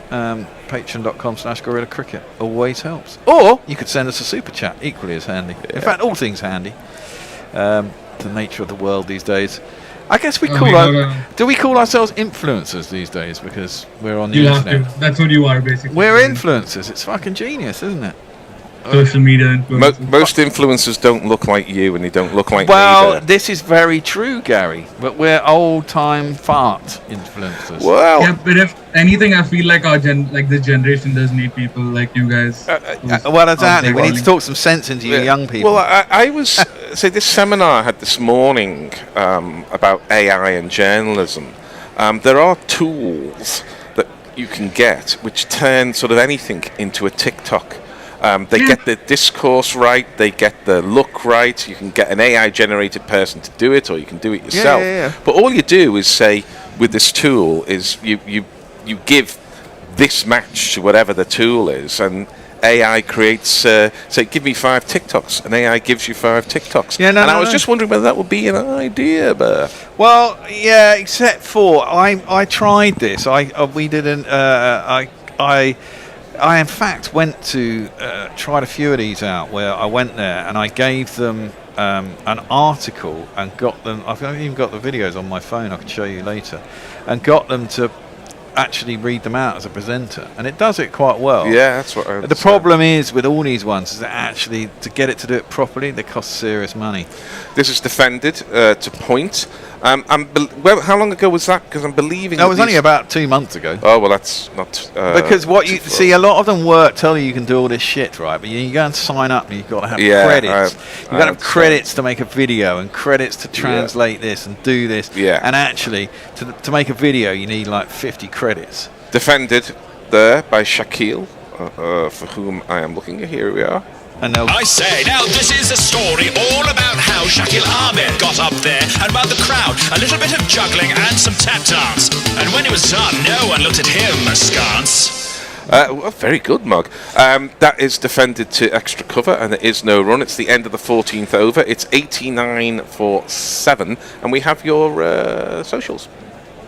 So Mayank wants to start another debate. Let's all talk about how Indian-owned cricket teams are banning Pakistani players from their teams, essentially shutting them out of the T20 leagues. Well, yeah, so I suppose they're buying up teams all outside of India, then it becomes an issue, doesn't it? Well, I'm amazed they can do it in England, because I would have thought that was against English employment laws. Well, I would have thought so too. And it should be against English I don't employment know how laws. many Pakistani players got picked in the Big Bash or the 100. Shouldn't be able to do it. I mean, Rangers no longer only take Protestants and stuff like this. I thought all these employment practices were banned and ought to be banned. Of course. Here is Zampa, who is in, and this is very full, and it's hammered down the ground for which I much prefer to say up the ground than down the ground, because down to me is to third man, but this is to long off. And it's one of these. And if you kids can't listen, then you bound to see the way you get shot for crossing a boundary. Well, there's been a bit of enterprise, Burr. They've lost wickets, but a bit of enterprise. Got to give them some credit. They have indeed. So it's 93-7. It's not a challenging score. No. As this is just tucked off the pad. And another bit of half-hearted fielding. Piggy Smith's on the field by the Australians. Is that Piggy Smith? That was a Piggy Smith looking quite very old. Good. As the always bigger than he looks, Tim David. He's a tall guy. Yeah, you kind of expect him to go in with a Klitschko in a super heavyweight fight. He looks that kind of size to me. Not that a Klitschko would. They've got bigger fish to fry at the moment, and good luck to them. Yeah, very much so. So Zampa's suddenly started conceding runs in his third over. He's gone for 4 and 1. And now has 2 for 18 as he approaches the crease again. And this is slashed off a bit of an outside edge, but because of that, it lands well short of Matt Renshaw, who I thought was a bit unlucky to be dropped for the last game. It was extraordinarily unlucky. And through for Henry's got a beer. 2, actually. So that's 96-7. We keep seeing this Hyundai car, which is the kind of car that you should not be allowed to have in London because it fills too much space. Yeah, I don't like Chelsea SUVs. tractor. As this is short from Zampa, and Shakil attempts to get a single from it. He doesn't. He gets a leg by from it. 96-7. So this is a little bit of fight being shown here. They're going to breach the 100. Steve Smith, I'm sure, is absolutely delighted to be doing some fielding on a balmy evening. Yeah, exactly. Yeah, it seems like you have a helping hand, because Invisible Bob said, "Please don't use AI. I'll do the bastard TikToks." we got a helping hand for that. So this is beaten. Is he beaten? What's Yeah, happened here? He was beaten. Up, we did see the bails come off, but I suspect it's because Inglis went across him. Couldn't gather the ball. I don't think his foot left the crease either. So. And again, good bowling, but not very good batting and not very good keeping there. One more ball before we have a switcheroo for the Kangaroos, who are out there at the moment. And this is tucked off the pad. It goes to mid-wicket, where yet again they can't take 2. Other teams definitely would have. 15 overs gone, 98-7. Shakil has 2, Wasim has 31, and you have some new gorillas.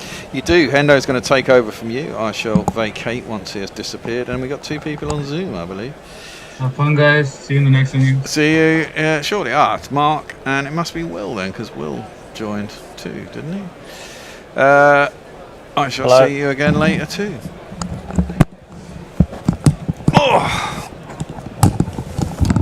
It is indeed Will. If we can change the screen. Mark is back. How's it feel watching this final game, final nail in the coffin of Australia's T20 World Cup hopes? Well, this is the first game I've actually watched. Well, in that case, I got the impression from Messi Jez that's kind of the attitude in Australia to this tournament. They're going to get an overthrow. It was defended back. Then Maxwell threw it at the keeper and he missed it. And they went through for one. Sorry, go on. Well, I've watched some highlights of a couple of games, but I mean, a lot of the feeling in Australia as well. There's no one playing that we know or know well. Yes. I mean, except maybe Ellis, Maxwell, I suppose. and I mean, Maxwell. There's a lot. Maxwell scored was terrible in the BBL, and I mean Stoinis was okay in the BBL, but then people know Stoinis. But there's always a question of why is Stoinis in the side still. And there's Marsh and Head. I mean, people know them, but it's a question of why Smith wasn't in from the start. Yeah. They're going to run through for a single bit of hesitation, but get there safely enough. Why are they persisting with Cameron Green? Tim David was injured, and it was silly to put him in. It's just and also the other thing is, I mean, it's so. I mean, there's I don't know how many people got Amazon Prime, which is what it's on in Australia. Oh, yeah. Okay. It's on at 12:30. All the games, most of the games, at 12:30 in the morning. People are back at work. Oh, here we go. Has that bowled him? I think it has. It's just I think it has. through. Well, yes, there it is. It was a quicker ball. So well done, Maxwell. He's been bowling all right today, Maxwell. Between bat and pad, and it was just so regulation that and the batsman stood there for a little while that you wondered what had actually happened. It's a terrible shot. Terrible shot. Yeah. But the Australians' lack of reaction is probably also a sign. It's been they haven't really reacted to the wickets very much. No. Wasim Elliott, as he goes, and he's done pretty well, 32 off 33, so run a ball. But he's been their better. I mean, I have to say, I think the Ashes is such an emotionally draining, certainly for English people. There's a lot of interest around that, yeah. And this comes so hot on its heels that it's hard to get yourself up for it. I've not watched all the England games. I did watch a bit of the England-Italy game just to see how Harry Brook got out, but in highlights. But it's not really grabbing me. There's also a lot of people in Australia who absolutely love the Winter Olympics. There's a love for the Winter Olympics that I think a lot of English people don't know. There's a number of factors why. So it's on at the same time, at literally the same time. And that's why, honestly, I've been watching the Winter Olympics and not watching much of this at all, except, of course, when I'm commentating here. But it's... there's so many weird events with the Winter Olympics that Australians absolutely adore. A little edge from the new batsman is Jay, and he's got 4 runs straight away. Little outside edge. May have deliberately played that. I think he did. And he picks up 4. Not sure I got a jingle for him, but I'll have a look. Winter Olympics. I mean, again, it's not something that grabs me greatly. But I know what you mean. I mean, every time you look at a Winter Olympics, there's a new event. The cross stitching snowboarding. There's a cross country now. The one where they climb up the mountain and they have to change their boots or they have to change their skis and they have to stuff things under their shirt and that's hilarious. Yeah, what was that called? I was thinking, hang on, they have to go up a mountain before they ski down it. I think it's mountaineering or something, cross mountaineering or something. It was fantastic. We're watching it today.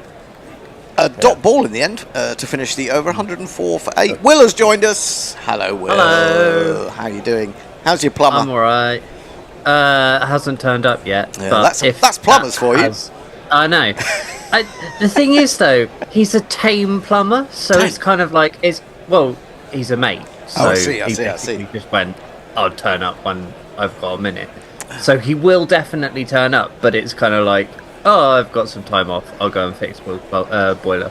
Do you think that when he says I'll be along, it might be any time in the next month? Or are you expecting him today? No, it will be today because I introduced him to his girlfriend, so... Oh, well, there you go. Oh, well. Knows me big. So basically he's going to come in and damage your boiler then, presumably. Yeah, pretty much. Yeah. Zampa's going to bowl his final over. He's just stopped by the umpire for some reason. Eventually. Yeah. Eventually the bowl is over. He's been all right today, Zampa. Oh, yeah. Yeah, he's bowled well. Shaquille it is, facing up. I think it might have been something to do with the spider cam because he pointed, and Cameron Green, who's gone in at slip, was looking above him, unless there was a meteor coming down. So 4 overs to battle through Oman with just 2 wickets in hand. And here is Zampa into the left-handed Shaquille, and he drives aerially and is caught. He is caught by the prototype Australian Bartlett, sliding into it at long on, and that's 9 down. It's a very good description of him, prototype Australian. Bartlett looks like an Australian cricketer should. Yes, and I was just thinking about this Australian team, really. And you're saying, they're not necessarily the familiar names. It's hard, even though it's T20 and you want some biffers. I just feel like there's too many biffers in this Australian team. That's right. No, that's the feeling big, too. Muscular, railway plank wielding, muscular Andre Russell types, in my opinion. Yes, that's right. And that's been an issue with Australian T20 selection for some time. They're all piffers. There's no one accumulating runs, and that's. I mean, look. The irony is the only one who does that is really Stoinis. It's kind of an accumulator, but yeah, there's not really a great accumulator they've got in the side. So they've just misread the idea of what T20 really is. And do you think that we know that there've been injury problems with the likes of Hazelwood and Cummins. That's a minor excuse, yeah. But Cummins actually is a bit on and off with T20 anyway. I don't think he's a major issue. Zampa's got 3. Has he got 4 now? I think he has. He's got 4. He's bowled him. Shafiq couldn't be bothered. He just swung across the line. Yeah, can't be bothered. Let's all go home. All out 104. When Zampa plays next in a World T20 tournament, which will probably be in about 6 months' time, they come around so quickly, he'll be on a hat-trick. So there you go. I mean, I did say to Tony, and I did say to the Bear, why the flaming heck are we doing this game? And that kind of sums it up for me. Australia will just come out and smash it, won't they? Yeah, they would. I know, probably will. And then I want to see Cameron Green get out for 3 because that's the thing. But no, I wondered whether they're running it just so I could be humiliated. Maybe I'm not sure, but because when I read it, I said I'm on. I thought I didn't even know I was on. Yeah. And I thought no, I'm actually liking the fact that this team is so bad because I think that we need new selectors. Because Donomade's excuses for why Smith isn't playing were just laughable. The other thing was I actually had organised. I'm doing a rosé wine tour around South Melbourne tomorrow, so which I'd already booked. But I thought I'll do this as well because I'll just drink away all the I see. memory of this game. So what time is it in Melbourne now? It's what, about 1 in the morning, something like that. It's 2 in the morning. 2 in the morning. Oh my goodness me.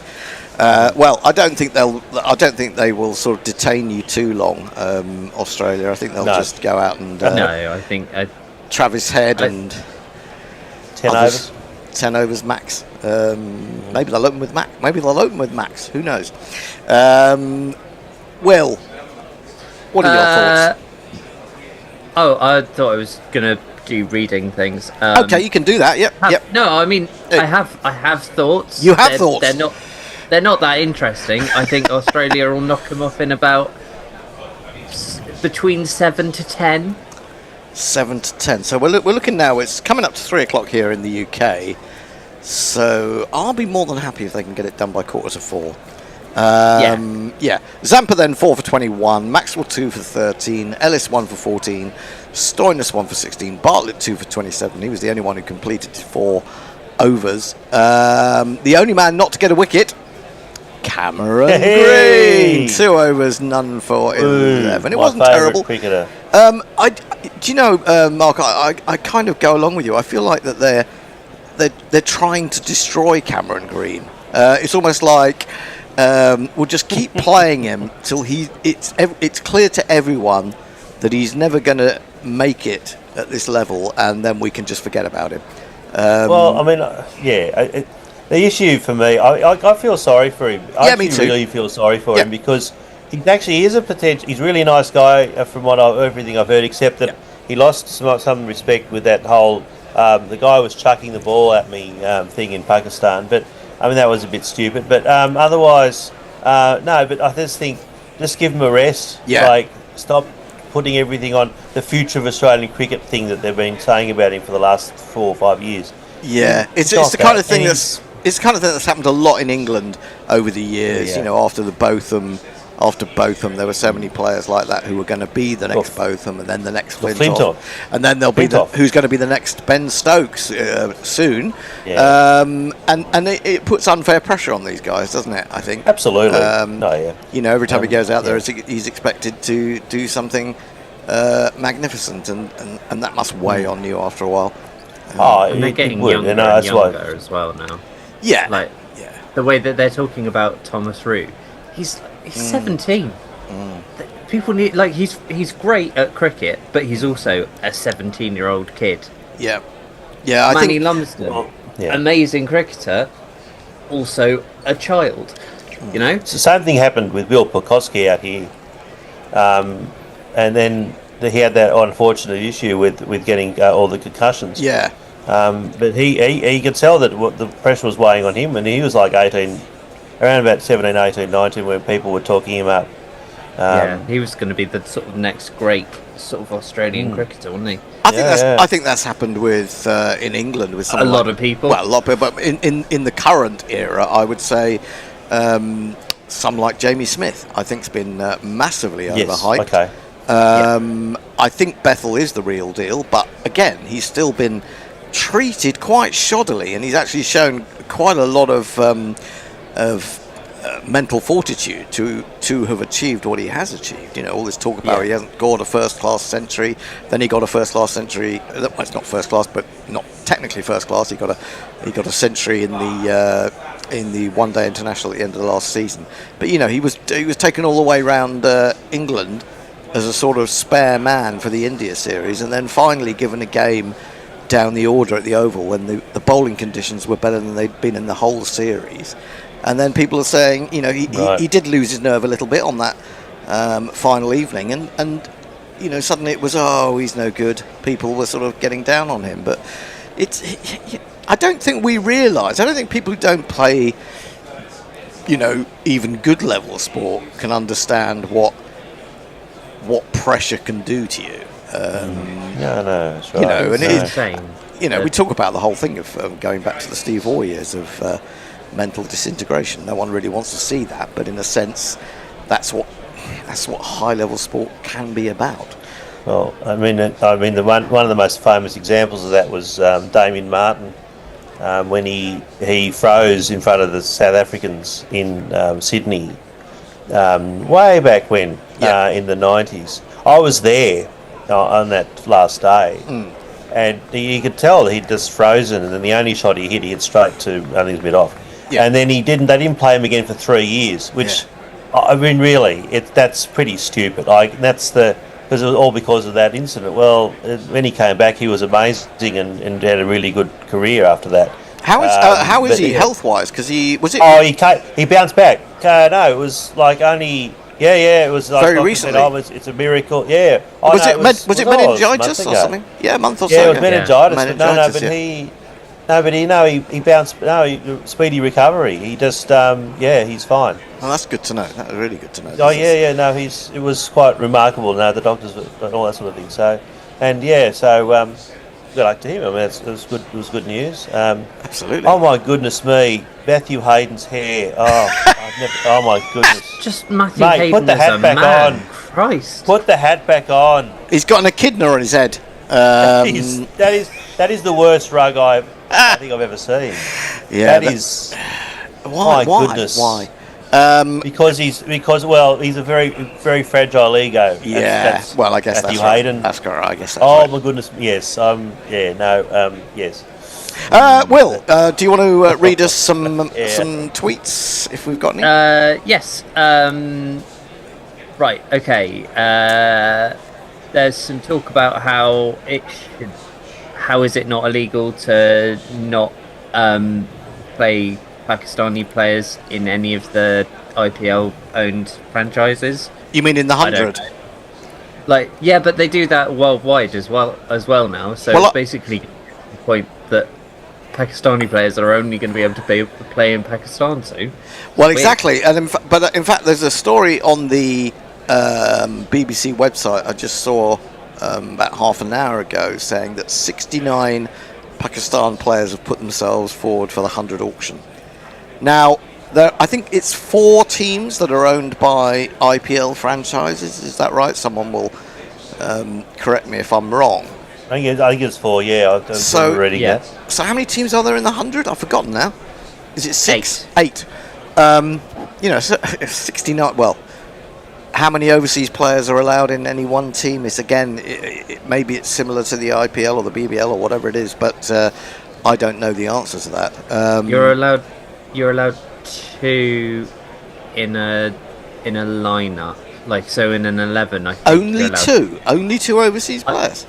I think so, but it's. I feel like I've said that, and now I feel like that's probably wrong. But that would mean that you could only. But how about in a squad? How many could you have in a squad? In a squad, I think it's about 5 or 6. Oh, okay.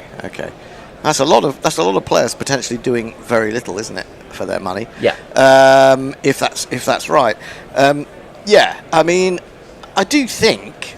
I mean, it's very hard to actually enforce something like that unless you've already made it clear and written it into contracts. But if those IPL franchises are coming out and saying that, I mean, to me, it's kind of restraint of trade, isn't it? Yeah.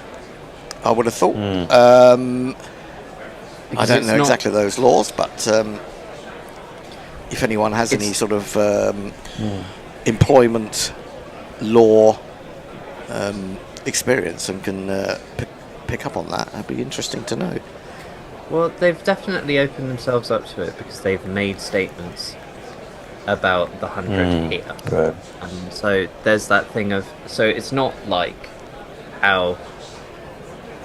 I know that I've definitely been turned down for jobs because I'm disabled, right? Right. Obviously, they are never going to say that, and they'll say something else, but they're always... they'll give other reasons. If you get me with the same the same experience and the same qualifications as someone who's not disabled, you're going to go with them because it's more reliable, right? And that's just a kind of accepted truth. And they could have probably gotten away with it if they'd not said we're not going to consider Pakistani players. Exactly. I mean, but I suppose they have, and it's like, well, that's sheer arrogance. Now. It is, and it's sheer arrogance. I do think as the competition is here in England and it is created by the ECB, that the ECB should be saying, well, you have to. But that said, how can you actually enforce that? Because they can always argue that there were better players that they wanted to, select. So, 69 Pakistan players. I mean, they're not all going to be brilliant, are they? And Pakistan are not that strong at the moment either, really. So, it's. I mean, on that basis, if you have another franchise in the 100 that is playing 2 Pakistani cricketers, are they going to? Is the IPL franchise owners going to turn around and say, "Oh, we're not going to play in that game. We're not playing you." Yeah, I mean, it's ridiculous, isn't it? I don't know. Interesting question. It is, but it's mad. It's mad. We have a slot. So we have a slightly different issue in Australia. Yeah. Right. Well, I think we're going to be starting very shortly. So we should have. I think we should have a change. Because we've wibbled to what would have been the 20th over. I'm not quite sure who's on first. The bear will tell me in a minute. Who's on first? Oh, the bear's just nipped out. So any final mentions off final Twitter? thoughts? Yeah, off Twitter really. I was. Okay. No.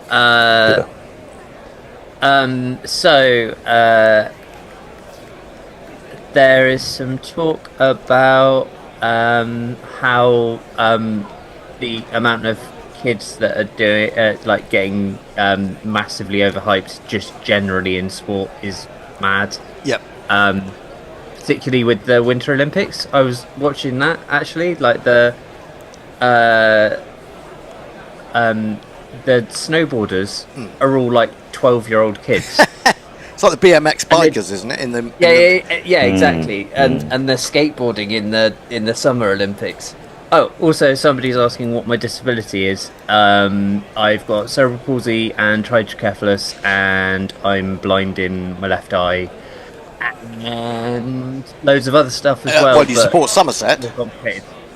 You support Somerset, which some would say. How dare you? How very dare you? I was just about to, just before I go, on that, am I on still? Oh, I'm still on anyway. But on that question of young people being hyped up, I was reading a really interesting research put out. Well, I can't remember who actually did it, but it was being talked about on LinkedIn yesterday, which was that across football leagues in, the most significant countries that play football, that those junior players who are considered to be the best, so you're talking about, I think an example was England under 15s, something like only between 4 and 32%, depending on which particular country it is, actually may go on to become senior players. It's insane, isn't it? So there are so many variables when you're younger, isn't it? Because you can be an early developer who grows and has extra strength compared to your contemporaries. So many different things like that. I mean, I've taught students who were given contracts with rugby league clubs in Australia at the age of 13, I think it was, and they had contracts. Yeah. But the thing was that it actually did really, really big things to his head. He basically, it really changed his ego. It actually it ultimately had a negative impact on his game, because it actually, if you're giving a 13-year-old a contract to play a professional sport, and then it kind of tells you, well, you don't have to worry about school anymore. And it was really sad. I've seen that firsthand being a school teacher, having the effect of that kind of thing can have. It's a weird thing, isn't it? It is crazy. I think most people, particularly here with football, everyone knows at least like 5 or 6 people that you play like 5-a-side with who had trials with like Palace or whatever, and now they're like 40 and they work in accounts or whatever. Exactly. Yep. Which is not that's not shitting on them. They're still much better at football than I ever have been. Like I played on a Sunday league team for a while when I was about 18, and they were all sort of like 45-year-old dads who had moved down from London and had been on the books at QPR, Palace, couple of West Ham boys, and they're just now normal people. Well, of course. I mean, there's loads and loads of people who go through the football system. And the football system's crazy because you can get, and you understand now why players move so quickly, because if they are literally picked up by having one good season. You can have one good season, someone will pay quite a bit of money for you, you go somewhere else, you're not with the same people, you can't get it to work, and then 2 years later you're playing in non-league. And so basically you get the payday. You get the payday in case it never comes again, which to me is kind of spoiling another of the things that breaks football in this country and everywhere probably. That exact thing happened with Matt Macy, who was the year below me at school. He was the best footballer at school by an absolute mile. Went to Bath City, went to Bristol Rovers from there. Then Arsenal came in for him. He's a keeper, and he's 6'7", and he was when he was 14. And he took the money, but now he's playing 3rd division Scottish stuff. But this is what, and this is what gets me. I mean, we had a guy called Leo Castledine on the books at Wimbledon. He was 15, and he's the son of a former Wimbledon player, Stuart Castledine, and Lucy Alexander from Homes Under the Hammer. Oh, right, okay. That's and cool. Chelsea came in and paid 100 grand or more for him at 15. He's been at Chelsea. Is he in a bomb squad? Well, I don't know. No, I think they're probably going to hang on to him, but they sent him out on loan to Shrewsbury last year. Didn't pull up any trees. This year they moved him up. Shrewsbury in the right state, though. Well, yeah. They moved him to Huddersfield, and the bastard scores against us, having never played a fucking first-team game for us. And then they take him away from Huddersfield in January, and he's now at Middlesbrough. Oh, for fuck's sake! And this is the destruction of, to my mind, football and sport in this country. Really, is that the stockpiling of talent. Well, yeah. I mean, Chelsea have got way too many players, haven't they? I mean, how many people they send about 30? They send about 38 out on loan every year. I know. It's ridiculous. Yeah. Well, they've got a squad of about 60. I'm now. Yeah, absolutely. And most of them have got. Yeah. If you look at rosters, and I did last year, most Premier League teams have got about 70 players on their books. Yeah. Crazy. It's interesting, isn't it? Raheem Sterling actually had to go on strike to get out of his contract, so he could actually go in somewhere. He's gone to Ajax, hasn't he? I know. Yeah. Anyway, we're back on. It's supposed to be Ishan. We're waiting for Ishan. We're waiting for Ishan. I can stay if you want. I'm here. You're here. Well, you stay, Mark. Stay, Mark. I'll stay because I can talk about the fact you mentioned Wimbledon. I'm married to someone who comes from Milton Keynes. Why? She's not a Milton Keynes supporter by any means. Believe me. But look on the page. She's from there. She's got out of it. Yes, that's the thing. Oh yeah, no. She laughs at it as well. Don't worry. And that's why I'm aware of the whole Milton Keynes. Oh, good. Wimbledon. I'm glad. Oh, that's nice to know. That's excellent. Oh no, all about it. And So no, that's why when he mentioned, I thought, oh yeah. Good old MK Dons. Excellent. Well, you get off, Will, and we'll leave Mark on. If Ishan turns up, we'll let you on your merry way, Mark. Right. Yep. Shall I jingle up the bowler? Jingle up the bowler.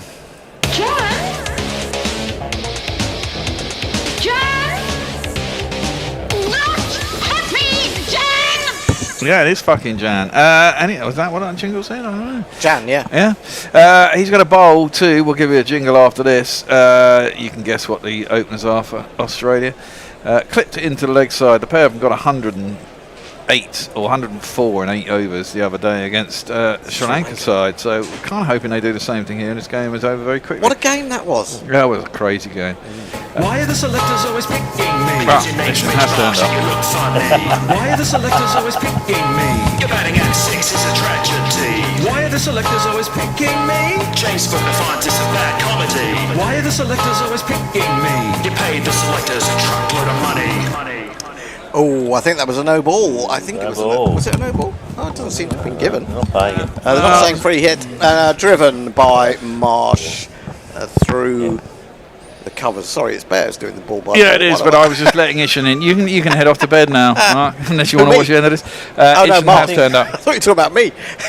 I should turn up. Oh no, so I think I'm on from overs 5 to 10. So. Oh right, you might be back. So you might be back. Yeah. But hopefully, I thought you might have changed the thing from Marsh to Marsh has only got one ball. But anyway, I'll leave that on for you. I'll talk to you later. Bye. See you in a bit. I was a bit surprised to see him back in the team. I thought he was. He's a skipper, isn't he, Marsh? Yeah, but I was surprised to see him back after his. After his hobbling. Yeah. That one's played out to the covers, and there is no run. Welcome back, Ishan. How long do you think this is going to take? I mean, my last prediction didn't go too. It wasn't far off. Only 20 runs off. Yeah. I mean, I did say Australia would win with 9 wickets to spare and 9 overs to spare as well. So maybe. Yeah. Well, 11 overs would be quite handy. But I mean, if the score is 100 par, then I'd probably say 8 wickets to spare and 4 overs to spare. Well, fourth ball's also gone for 4. Short and pulled, vacant mid wicket. It is power play stuff. The engine has started on the plane, so they want to get out of there quick. So start the car, wasn't that Bumble's? Was Bumble's book. This will be start the plane, rev it up. I haven't changed the lights in my room. Well, we've had 1,031 fours in 40 matches. I don't even want to try and work what that. Well, it's 25 a game, roughly, isn't it? Edged, but there's no slip. And third man's wide. 4 more. Flew away that, didn't it? Did. And 14. if you kids can't listen, and you bound to see the way you get shot for crossing a boundary, crossing a boundary. Do you think in these games? I mean, I suppose for a man, it's more experience at this level. You think,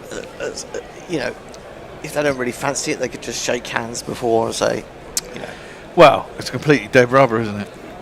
I mean, is there any qualification for any other tournaments on this? I doubt it. Ranking points? Or I don't know. I think it's they're going to take it. They're going to get stuffed, but it's more experience against a major nation for a man. Well, exactly. If the last ball goes for 6, we're done in 5. No, it hasn't. It's been played back to the bowler. God damn. And there's no run. So 14, just 14 off the first over.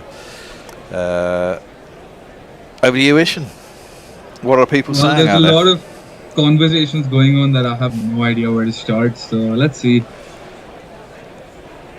Well, Mayank is the only one who I can make some sense out of. Don't shit on the Scottish League 1 or League 2. I love that stuff. Well, I'm not a big fan. So where it goes. Oh look, there's a Jurassic Park movie coming out. Another one. How many are there now? Another one. Rebirth. I think this is the. If you're counting the original 3 as well, I think it might be the 6th or the 7th. 7th. I think. Must be 7th or 8th. I remember seeing the first Jurassic Park in cinema at Wimbledon the night before I went on holiday to Turkey, and I'd had a tetanus injection, and the pain in my arm was fucking unbearable. So I've never liked Jurassic Park. Well, bowler from the other end is Jay Adera. Right arm off break. Adedra, sorry, yeah. I'm looking to see whether we've got a jingle for him. We don't seem to have. I'm sure there's one for an Adedra in there somewhere.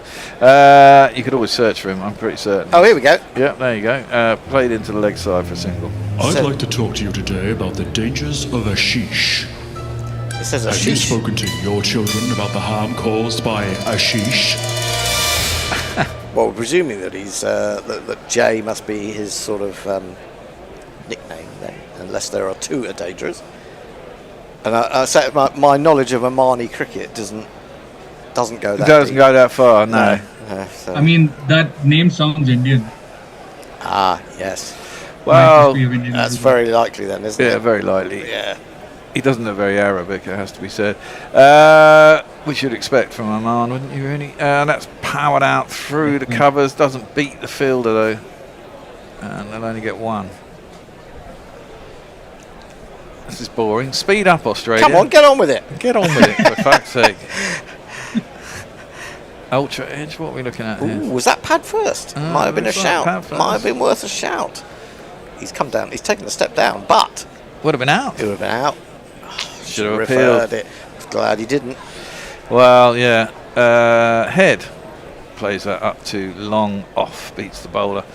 And there is no an outfield looks raggedy, doesn't it? Or is it just the fact that the grass is different coloured everywhere that makes it look really raggedy? I've got a feeling. To confirm your doubts, he is of Indian origin. He was born in India. Yeah. I'm just looking at that. What should have been an LBW shout. Isn't that how Marsh got out against Sri Lanka? Again, a sort of reviewed. Might have been. Oh, he's hit that long way up, has Marsh. Has it gone a long way back? It's gone back far enough. 6 runs. That's better. I think that just captured by a low-flying eagle, but carried it over because it just looked like it had gone very high, really. Well, yeah, he's a powerful hitter, is Marsh. That's the one thing he is. What is it with these little dots on it? They look like paw prints from a cat. Where? On the Australian shoulders of their kit. Oh, that's where the echidnas crawl. The echidnas? Echidnas. They're like the Australian hedgehogs, only slightly bigger. Goes back this time, plays up to mid-on. Messi will tell you about them. He's probably found one in his letterbox. Or in his loft. At this point, what hasn't he might have found? I was just looking through, trying to look at my partner's pictures on her phone we were the other day, and was a picture of Messi Jez opening his letterbox at the end of his drive that I'd obviously sent on to her with a little possum in there, sleeping away. Well, I remember that one, yeah. Down the track comes Travis Head, and he smashes it down to long off. Oh, good bit of fielding. No, not a good bit of fielding. Well, Nearly a good bit of fielding. Yeah. Got across from quite wide. Thought he'd saved it, but he palmed it away from himself, and eventually it ran into the rope sponge at 6. So that ends up with it 14. Innings going, great guns. I hit the ball, 4 runs. I hit the ball, and it went for 4 runs. So that's 28 off to 2. 28 or is it 30? No, 28. 14 28. off each of the overs, which means 8 overs, 112. The bear does maths. 112, which means it'll be done in 8. All right. Well, I'm going after 5, so you'll have Gary for the last 3 on that basis. Well, Loki asked a question in the comments, which I'm a bit curious about. Says, I'm just wondering if BBL moves to India, how does that work for Pakistani players? Is that a thing? Is the BBL moving to India? What? No. Presumably, if the if they franchise it like every other country seems to have done, and they all get bought up by Indian owners, are they going to freeze out Pakistani players? If it does happen, then yes. Well, yeah. Well, I mean, I'm not sure it could happen. That's defended. Back to the bowler, and there's no run. New bowler. I say, now this is a story all about how Shakil Ahmed got up there and about the crowd, a little bit of juggling and some tap dance. And when it was done, no one looked at him askance. No idea what that's all about. No, neither do I. That's a flat, fast delivery from Shakil.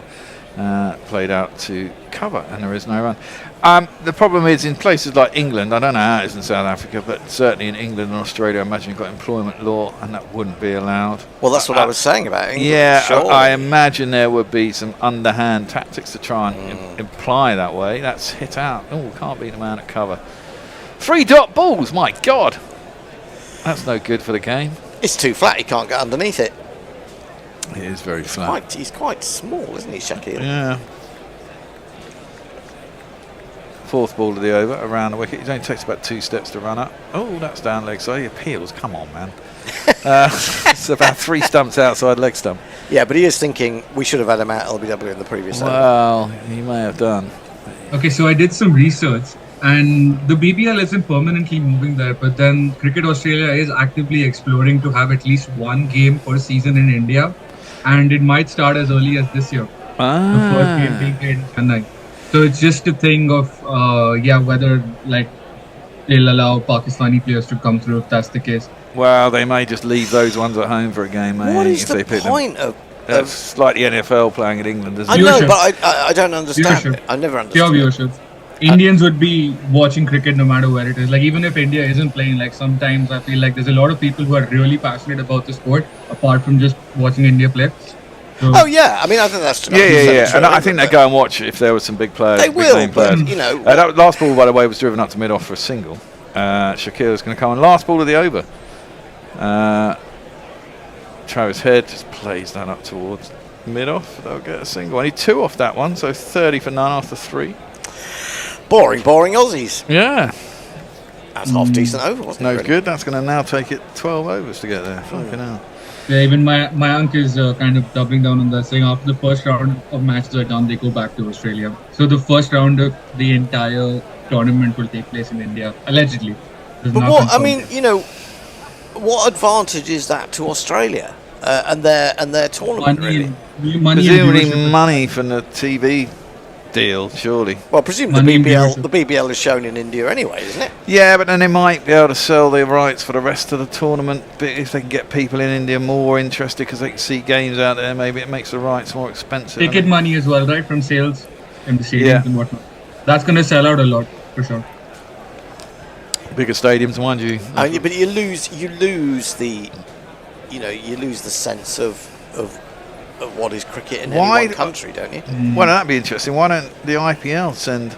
Well, they can't do it in England in April, can they? That one's driven hard by Travis Head. Finally gets a bit of width, drives it past cover, out to the boundary. 4 runs to start the over for Shafiq.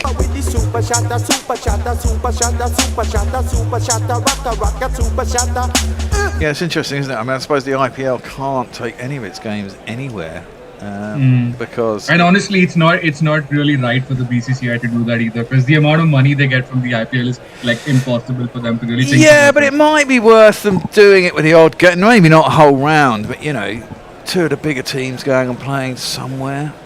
I do think, Bear, though. I mean, as you will remember. That one is again wide, 1 bounce 4 over the same sort of area. That's an even super shot. Yeah. I mean, if you remember, we had preliminary talks with none other than Lalit Modi, didn't we? Yes. Through intermediaries, although you actually met him. And that was their plan, wasn't it? To see T20 basically and almost like club franchise T20 take over the cricketing world. Yeah, basically. Pulled this time, flat. Oh, straight out to the man. Along the ground, it bounced. It wasn't out. Well, I was hoping it went for 4, but it didn't. It's only a single. 39 for none after 3.3. I mean, you know, whatever you say, you know, you want to see packed stadiums, that sort of thing. But, you know, when money becomes such the guiding principle, it is. Well, everyone worships Mammon, don't they? You know. Well, do they? Well, do they? I don't. We're told that we're supposed to, but well, enough people do, unfortunately, don't they? People want to be rich. Oh, that's gone a long, long way. Mitch Marsh has smashed that. Oh, look, into about the only 4 people sitting on the grass bank. And a couple of kids who weren't really watching, and it nearly hit one of them, but it didn't. It was a 6, though. 505 sixes. Which is... It's about half the number of 4s, isn't it? It's half the number of 4s. So there's 25 4s a game. So about 12 6s. About 12 6s, yeah. Oh, look, the sun's got really bright. Oh, my goodness. Sunshine, we haven't seen that for fucking weeks, have we? Well, we saw it. There was a bit on Saturday. There was a brief bit on Saturday. I can't believe it's 11 degrees out there today. I know, it's suddenly warmed up, hasn't it? We've got southerly wind coming in. Up from the desert or whatever. That one is hit back to the bowler this time by Marsh, and there's no run. I mean, 17 off this over so far. I was going to say, was that a slow ball? I don't think it was, actually. I don't I think he's that much quicker than 79 anyway, is he? He's not really. He gives a lot of width, doesn't he? That's the problem. Yeah. To the left hand. And that one was too short. You can't bowl 79 mile, now a short ball. Oh, they've so nearly hit that kid who really wasn't watching. 1 ball left in this over. And it's full and into the pads. And Marsh will hit that up to long on, which is still out. And they get a single. So 18 off that over. Or 16 off that over, which takes Australia to 46 for none after 4. Yes, indeed. Ishan. There's not much of a new chat, but then I did see something that Ian said earlier that kind of controversial, I guess. The only good winter of Olympic sport is curling. Curling? Whoa, well, we got a medal match tonight, haven't we? I remember maybe it was in the studio the last time I came that someone said curling should not be a sport. Well, my son doesn't reckon any sport is in the Winter Olympics is sport. The problem is there's too many sports that are judged on subjectiveness. Yeah. I mean, especially a lot of the jumping, skiing sports and stuff like that. That one's driven down to wide long on. And there is no run. No, I mean, 4 runs actually. 4 runs, sorry, that's what I meant to say, obviously. And it's a 50 up for Australia after 4.1 overs. I'm only in my first beer. Now that's a skill issue from you, Barry. Yeah, I know. There's oftentimes I say there's no run, and it's actually been runs. But we're gonna sooner or later we're going to have embroidery on ice, aren't we? I mean, that's the way it's getting. Oh no! Get me out! No! He's been dropped. Thank God for that. Otherwise, it might have slowed up. Shakil was driven on the up. Really, I mean, it was a short ball, and Marsh was trying to force it over the offside, but didn't really time it. Just about carried the man at the covers. It was dropping on him. No, maybe not actually. It was on the half volley. Yeah. Didn't quite carry. Shakil. He was winding up to hit that one long, wasn't he? And realised it wasn't there. Instead, punches it out to mid off, long off, and there is no run. I mean, it's amazing what they do in some of these half pipes and these jumps and shit. Oh, you watch it 12 times in a row, and it's actually quite dull. You know. It's Well, like, this is it, isn't it? Oh, you turned how many times? Well done, you. Did you hold the ski at the They're all end? so good at it. Yeah, That's I know. the thing, and the tiny adjustments to be even better than someone else. That, quite subjective. Yeah. Well, that was aerial through the offside, not particularly well hit, but Mr. Fielders did head, so he gets 4. And Australia move on to 55 for none. Can't believe people have actually paid to go and see this game. Wow. I mean, they're going to get, out of the 40 overs that they should get, they're going to probably get about 26, 27? 26 if they're lucky. Yeah. So it's basically T10. Of course, you can go and see that in Abu Dhabi, can't you? Canada during and January America. or whatever it is, ILT 10. That one's hit back to the bowler, and it's hit him on the ankle. And he holds away. 55 of 29 balls. Yeah, this is... yeah. Well, kind of how we expected it to play out, really. Have we had any super chats today? We've had a couple. Get any super chats before it's too late. Before it's too late. Low audience figures today, unsurprisingly. That one's hit and hits the fielder, does Travis Head. He's upset with himself, and there is no run. End of the 5th over. 55 for none. Marsh is on 35 off 20. Head is 20 off 10. Gary's coming in. And I'm going home. You're going home? Bye-bye. Well, there's no point you being hanging around, is there? I don't think you're going to be quiet again. Although you are supposed to be on after. What? So, essentially what you're saying is that if you are needed, I've got to cover you. Yeah, all right. Fucking hell. Okay. What happens if I'm supposed to be on anyway? Then we're in trouble. I'll be on my own. Yeah, And all a right. nice day as well. Will's on. Oh, I've got to let him mark. He's back. I'm going to take a little break too. Bye. And I promise you I can do it on my own. God, there's barely anything to talk about. Yeah, it was quite funny when Mitchell Marsh hit the ball into the crowd there. As Wasim is in, and this is punched hard, but there's a man at mid-off who misfields, and surely they're through for a single. Yes, they are. Oh, maybe they're not. No, they didn't. Because there was a lot of gestures between Travis Head and Mitchell Marsh that their hearts have been going, thinking the kids were going to get hit, and they all but were. Mitchell Marsh rocks back and he hits that through, in the air, through extra cover. I don't know why the fielder didn't dive at that. Didn't seem to make much of an effort towards it, but maybe they know what's coming. 59 without loss, 5.2 overs. Gentlemen, is this as dull as I'm making it sound? It's massively dull, yes. I just want to see Matthew Hayden's head again. Actually, I'm waiting for that. I think that's actually the reason you're watching. It's not the most aesthetically pleasing of sights, but I'll give you it. Wasim left arm around, and this is short, and Mitchell Marsh can hit that wherever he chooses, so he decides to hit it into the score box for one of these. Let's talk about sex. Let's talk about sex. Let's talk about sex. And in a tournament which has showed that the Associate Nations can really be competitive, not always win, of course, but genuinely compete in matches. Oman are showing that it's not always the case. Wasim's in again and short, and Marsh goes back and he hits it very hard through extra cover. And I don't know why neither of those fielders could even get close to it. He hit it hard along the ground, but it was it wasn't. Surely it was worth a attempted stop. Well, Oman have had quite a poor tournament, really, haven't they? Yeah, I'm glad you talk about it. I'm just keep looking at the same. They keep showing shots of exactly the same fans every time. Yeah, they're the only ones there, I think. 69 without loss. Mitchell Marsh on 49, and Willie, he won't, because this was fielded off his own bowling by Wasim. The Willie was about whether will he get the cheapest 50 he'll ever get in his international career, and the answer is not yet. 1 ball left in the over.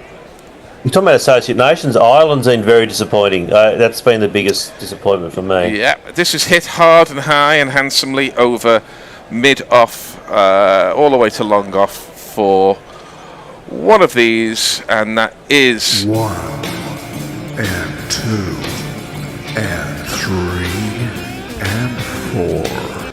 And that is 50 for Mitchell Marsh, who barely acknowledges what we, I suppose, are obliged to refer to as a crowd for his 50. And that's not because of arrogance. He just knows the match situation. And we're bringing drinks on about 10 minutes before the match will finish. But that's what we're doing. But let's hear what you have to say on your socials.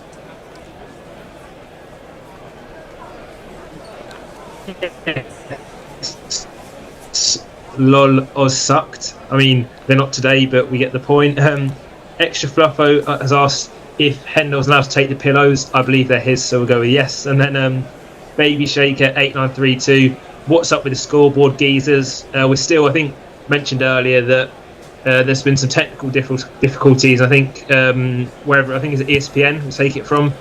Quick info, They've updated some details, so hopefully that'll be sorted for the next few games. I can give you some scoreboard news. Here at the moment. I can give you some scoreboard news, though. Australia are winning, so it's not always the case. You can say that in a cricket match. My mother used to irritate me when I was sort of 8, 9, 10 years old, when I was beginning to understand cricket. And in fact, I probably knew more about cricket then than I do now, because the more you know about this game, the less you know, if you see what I mean. But she would always come in and say, well, who's winning? Don't say who's winning. You know, England 240 for 7 in the 3rd innings, and they lead by 310. So kind of winning, but not winning. Well, you know, but I was having like this exact conversation the other day, and I was kind of saying, like, if like people who are new to the game ask it, I'll kind of just pretty much like just kind of say, like, I feel like obviously you kind of can be winning, but you can't be. As in, like, if I don't know, a team are what, I suppose they're chasing 400 and they're what, 100 for 9. Ultimately, they are losing, but they're not, because obviously they could hang on for the draw. But I think it is one of those things where it's quite difficult. But if someone like doesn't really know, I'll just try and say who's predicted to win, or who looks like they're going to win. Well, we've been talking a little bit about AI and that hilarious sort of win indicator that they have at Cricinfo, which is a graph that charts the percentage probability of a side winning. I'd like to put that into AI and ask it to write a script in the style of Beckett or Pirandello or any of those theatre of the absurd sort of 1920s dramatists, because it would make quite a good play in terms of the theatre of the absurd, the win calculator that they have at Cricinfo. As Shaquille, not that one, is in, and this is punched hard by Travis Head, and there's a decent stop there on the deep mid-wicket, straight mid-wicket boundary, and they're through for 2. Head has 21, a slow coach compared to Mitchell Marsh's 53. I think they only got through for a single there. Maybe the Head is giving strike over to his captain. Is there any interest at all in Australia in this anymore, Mark? No. Yeah, I think that's... There wasn't much interest in the start. Well, yes. I suspect there might have been a little bit of interest that Australia reached the final, but you know, that's fair enough. Shaquille is in, and this is just pushed to an agreed single by Mitchell Marsh.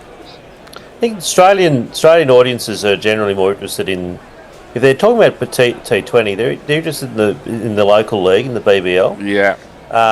And that's about it. Like, not the international. I mean, generally. I remember about 10 years ago, before the genie was absolutely out of the bottle, as Shaquille is in and Travis Head slashes it through extra cover for 4. Is it even worth playing these anymore? I don't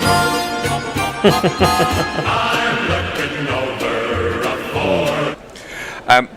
There was a proposal, or at least it was floated somewhere in a kind of opinion piece, something that T20 should be restricted to a club-stroke franchise format. and not play international T20 Yeah, to allow I'm the actually- ODIs to breathe and Test cricket to have some I space. actually agree with that. There's a definite case for it. I think it's a case for it. Yeah, it's Ain't gonna happen. Ain't gonna happen. Shaquille's No. round the wicket, and that's a quicker ball. And Head is slightly surprised on that. Tried to jab a bat down on it and couldn't. To be fair, Shaquille's bowled quite well here. Good. It's been good. I mean, so to be honest, when Australia did win it, there was a lot of kind of surprise because a lot of people didn't watch it when they actually did win it in the UAE, because then there was just general surprise, and it was Mitchell Marsh was the hero, and it was like what? A bit of that going on. At the Pushed time. to mid off, and they're through for a single. 80 without loss now. The target just 25 short runs away. Well, not short runs. If it was a short run, they'd be called back. And, scorebooks would be amended. But you know what I mean. So here is Shaquille, not O'Neill, coming in, and it's Mitchell Marsh looking very concentrated as he sees the ball. It's a huge full toss, and it's a huge hit. I mean, in baseball, any baseball is going to put that away. Mitchell Marsh puts it away over cow corner, and I'm afraid my commentating is rather leading to this. I'll be your white-haired whinger from Liverpool. And that's quite enough of that. And soon to be quite enough of this, actually, because we're surely only an over, maybe 2 overs tops away from the finish. So we'll try and get your socials in. Yes, just one new one. A couple here from. So Cornwajiro also said we're still showing the Sri Lanka Zimbabwe game, but Loki replied with because today's win doesn't matter except for Australia. And then also Loki said, I don't agree on that. T20 is best format for entertainment. It's short and simple. Well, it's short, but some of these matches, when they're one-sided, can feel like they last an awful long time. 185 with a reply of 150 for 7 is about as long a cricket match as you can get, as this is punched to mid-off and is a walked single. I think one of the things about T20 that if you're talking about international T20s, there's a case for them. I mean, maybe in Australia and India, wherever else, is to play them in places where you don't normally have tests. So to take it out to the country, take it out to regional areas, and there's a case for that. Yeah, there is. It's just the TV infrastructure is hard to get. Absolutely, sometimes to it's these hard. places. Absolutely, and the size of the grounds. Oh, fantastic bit of fielding. Well played, sir. I think that's great stuff. Wasim, is it down there? I'm not sure, but he ran round the boundary at mid-off. The ball bounced high, and he lifted. It's Jeeton. He lifted an arm to it, and incredibly, the ball slotted straight into his hand at full tilt. That's highlight of the day, play of the day, as they would call it. Tremendous stuff, isn't it? Well done. Restricts him to an all-important single as he rocks back, does Travis Head, and he crunches it through extra cover. It's kind of half a drive, half a cut. And takes us back. Yeah, it's takes us back to the Ashes. Yeah.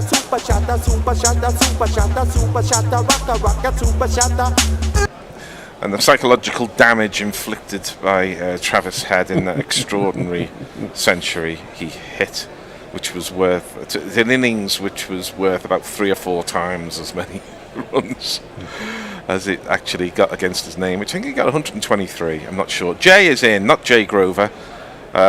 Jay of Oman, and gets a decent Yorker in actually, and he can do nothing with it. Can Travis Head, who's now on 31.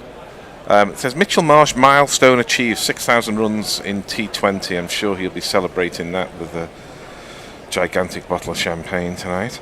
As this is just pushed to mid-wicket, and they walk an easy single. That Oman flag looks like a bit of a mistake, doesn't it? It looks a bit higgledy-piggledy there. Presumably it's getting all various regions or ethnicities or whatever in the desert there to have their little piece of the flag, but somebody should have a go with Photoshop and improve that. As this is punched, but well fielded by Jay. It's the end of the over, 93 without loss, 12 needed off what I am confident will be the last over, which would be the 9th of this innings. Your socials.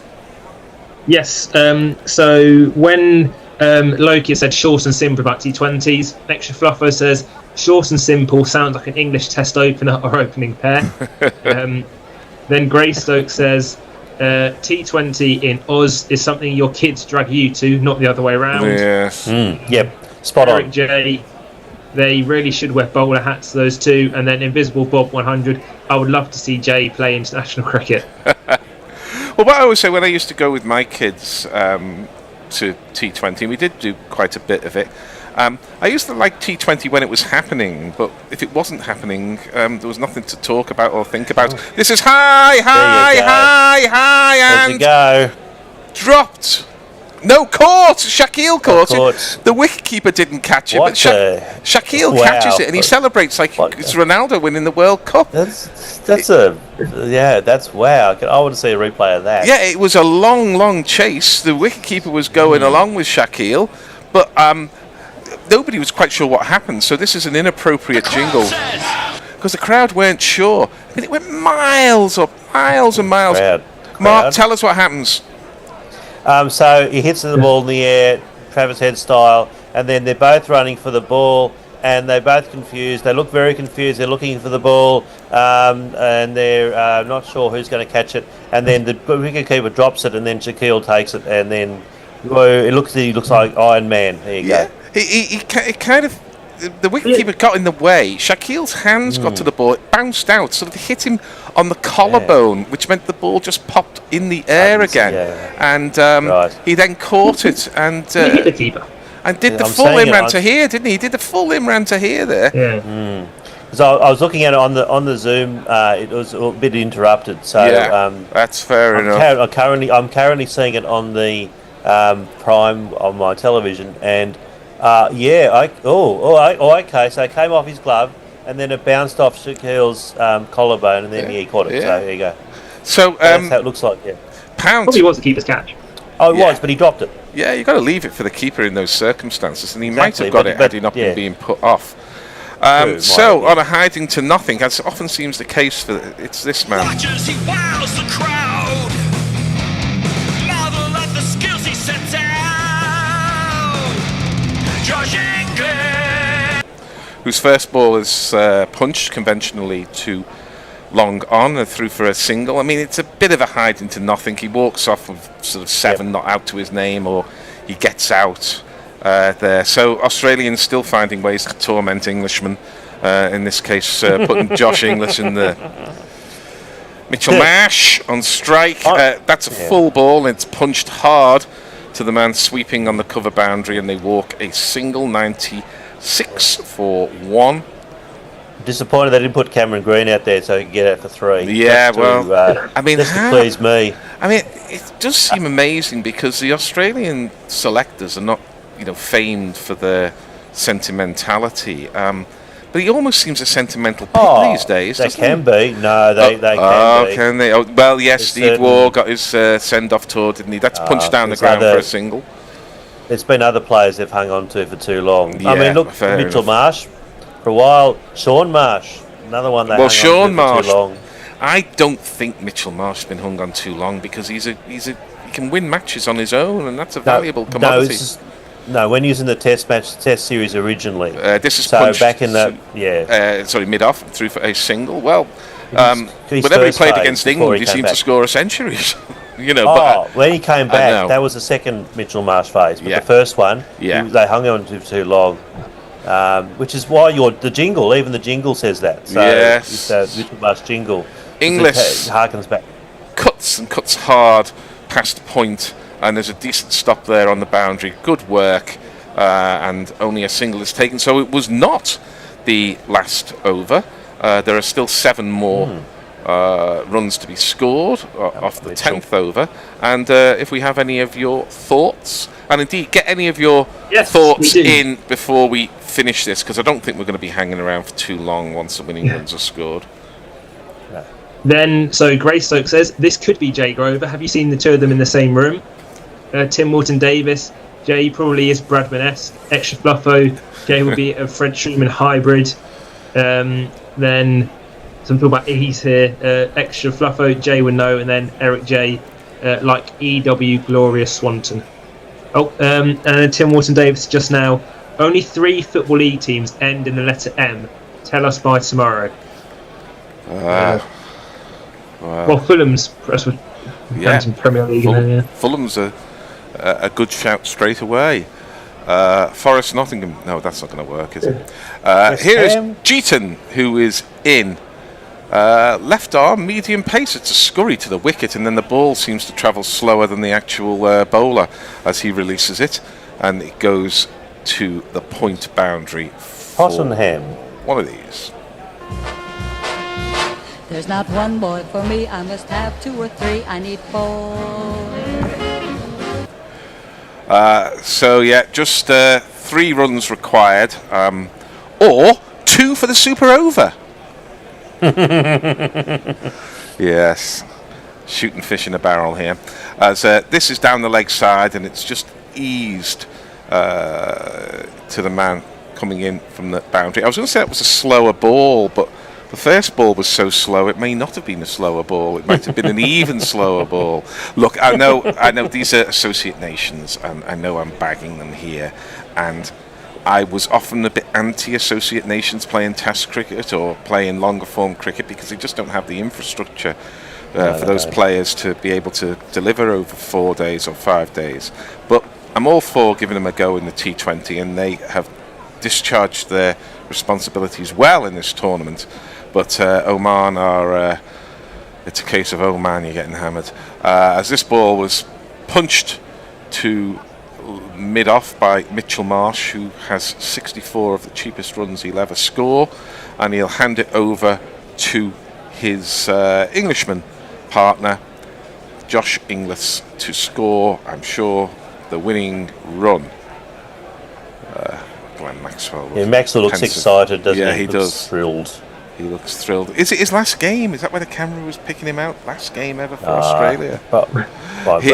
Here is Inglis, who gets a ball that tucked him up, but he got his hands through it so quickly that he lifted it back over the bowler's head, and we're going to honour the man who's in a different country at the moment, but whose name is, or whose voice is stamped all over tournaments like this. That went like a tracer bullet. By which I'm talking about Ravi Shastri and not Dan Norcross. But it's the end of the match. Australia have won by 9 wickets, and it was never in doubt. The crowd are enjoying it, or they're enjoying the beers, one or the other.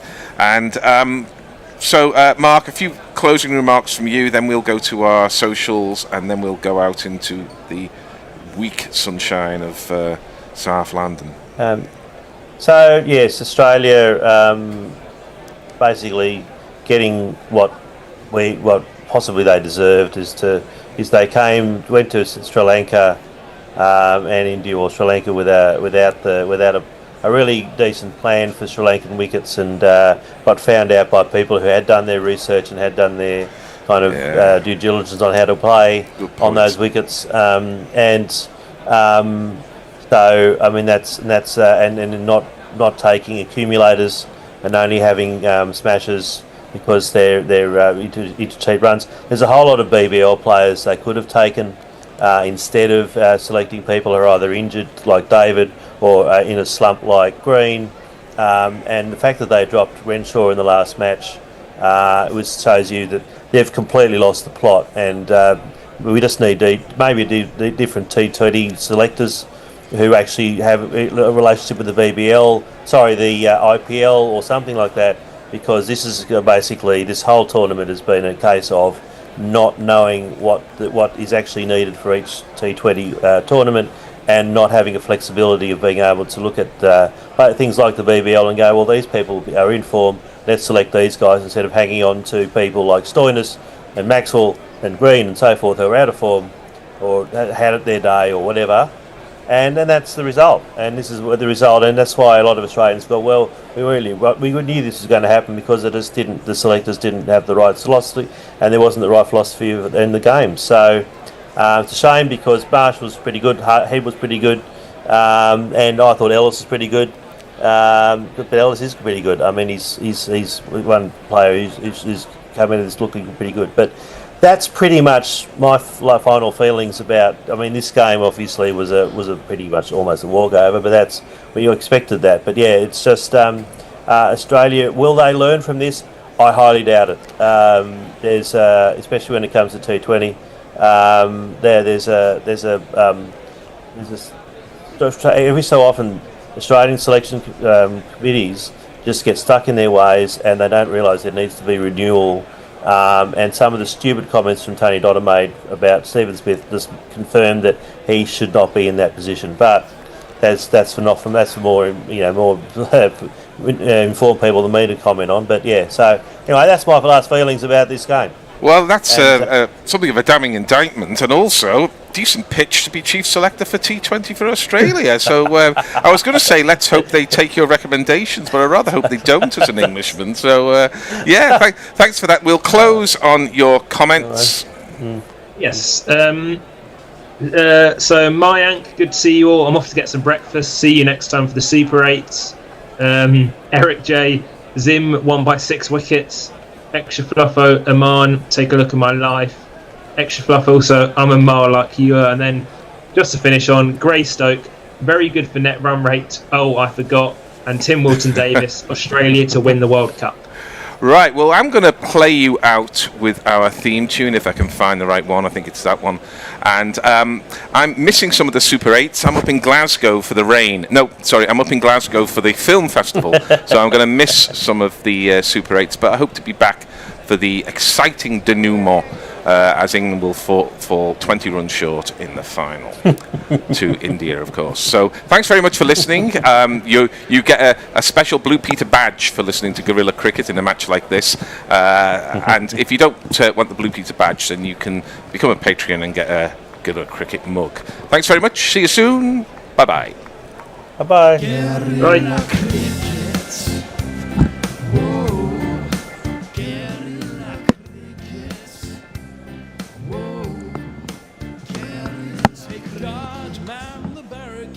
Patrol the cover boundary. At last the time is come. This is a cricketing emergency. Hear this call to arms for every cricket revolutionary. Take up your bats and stumps for the test match insurgency. At first they tried to silence us, but we would not be silenced. They threatened us with lies, so we threatened them with violence. Che Guevara, Sangakkara, Joseph Stalin, Douglas Jardine, Robert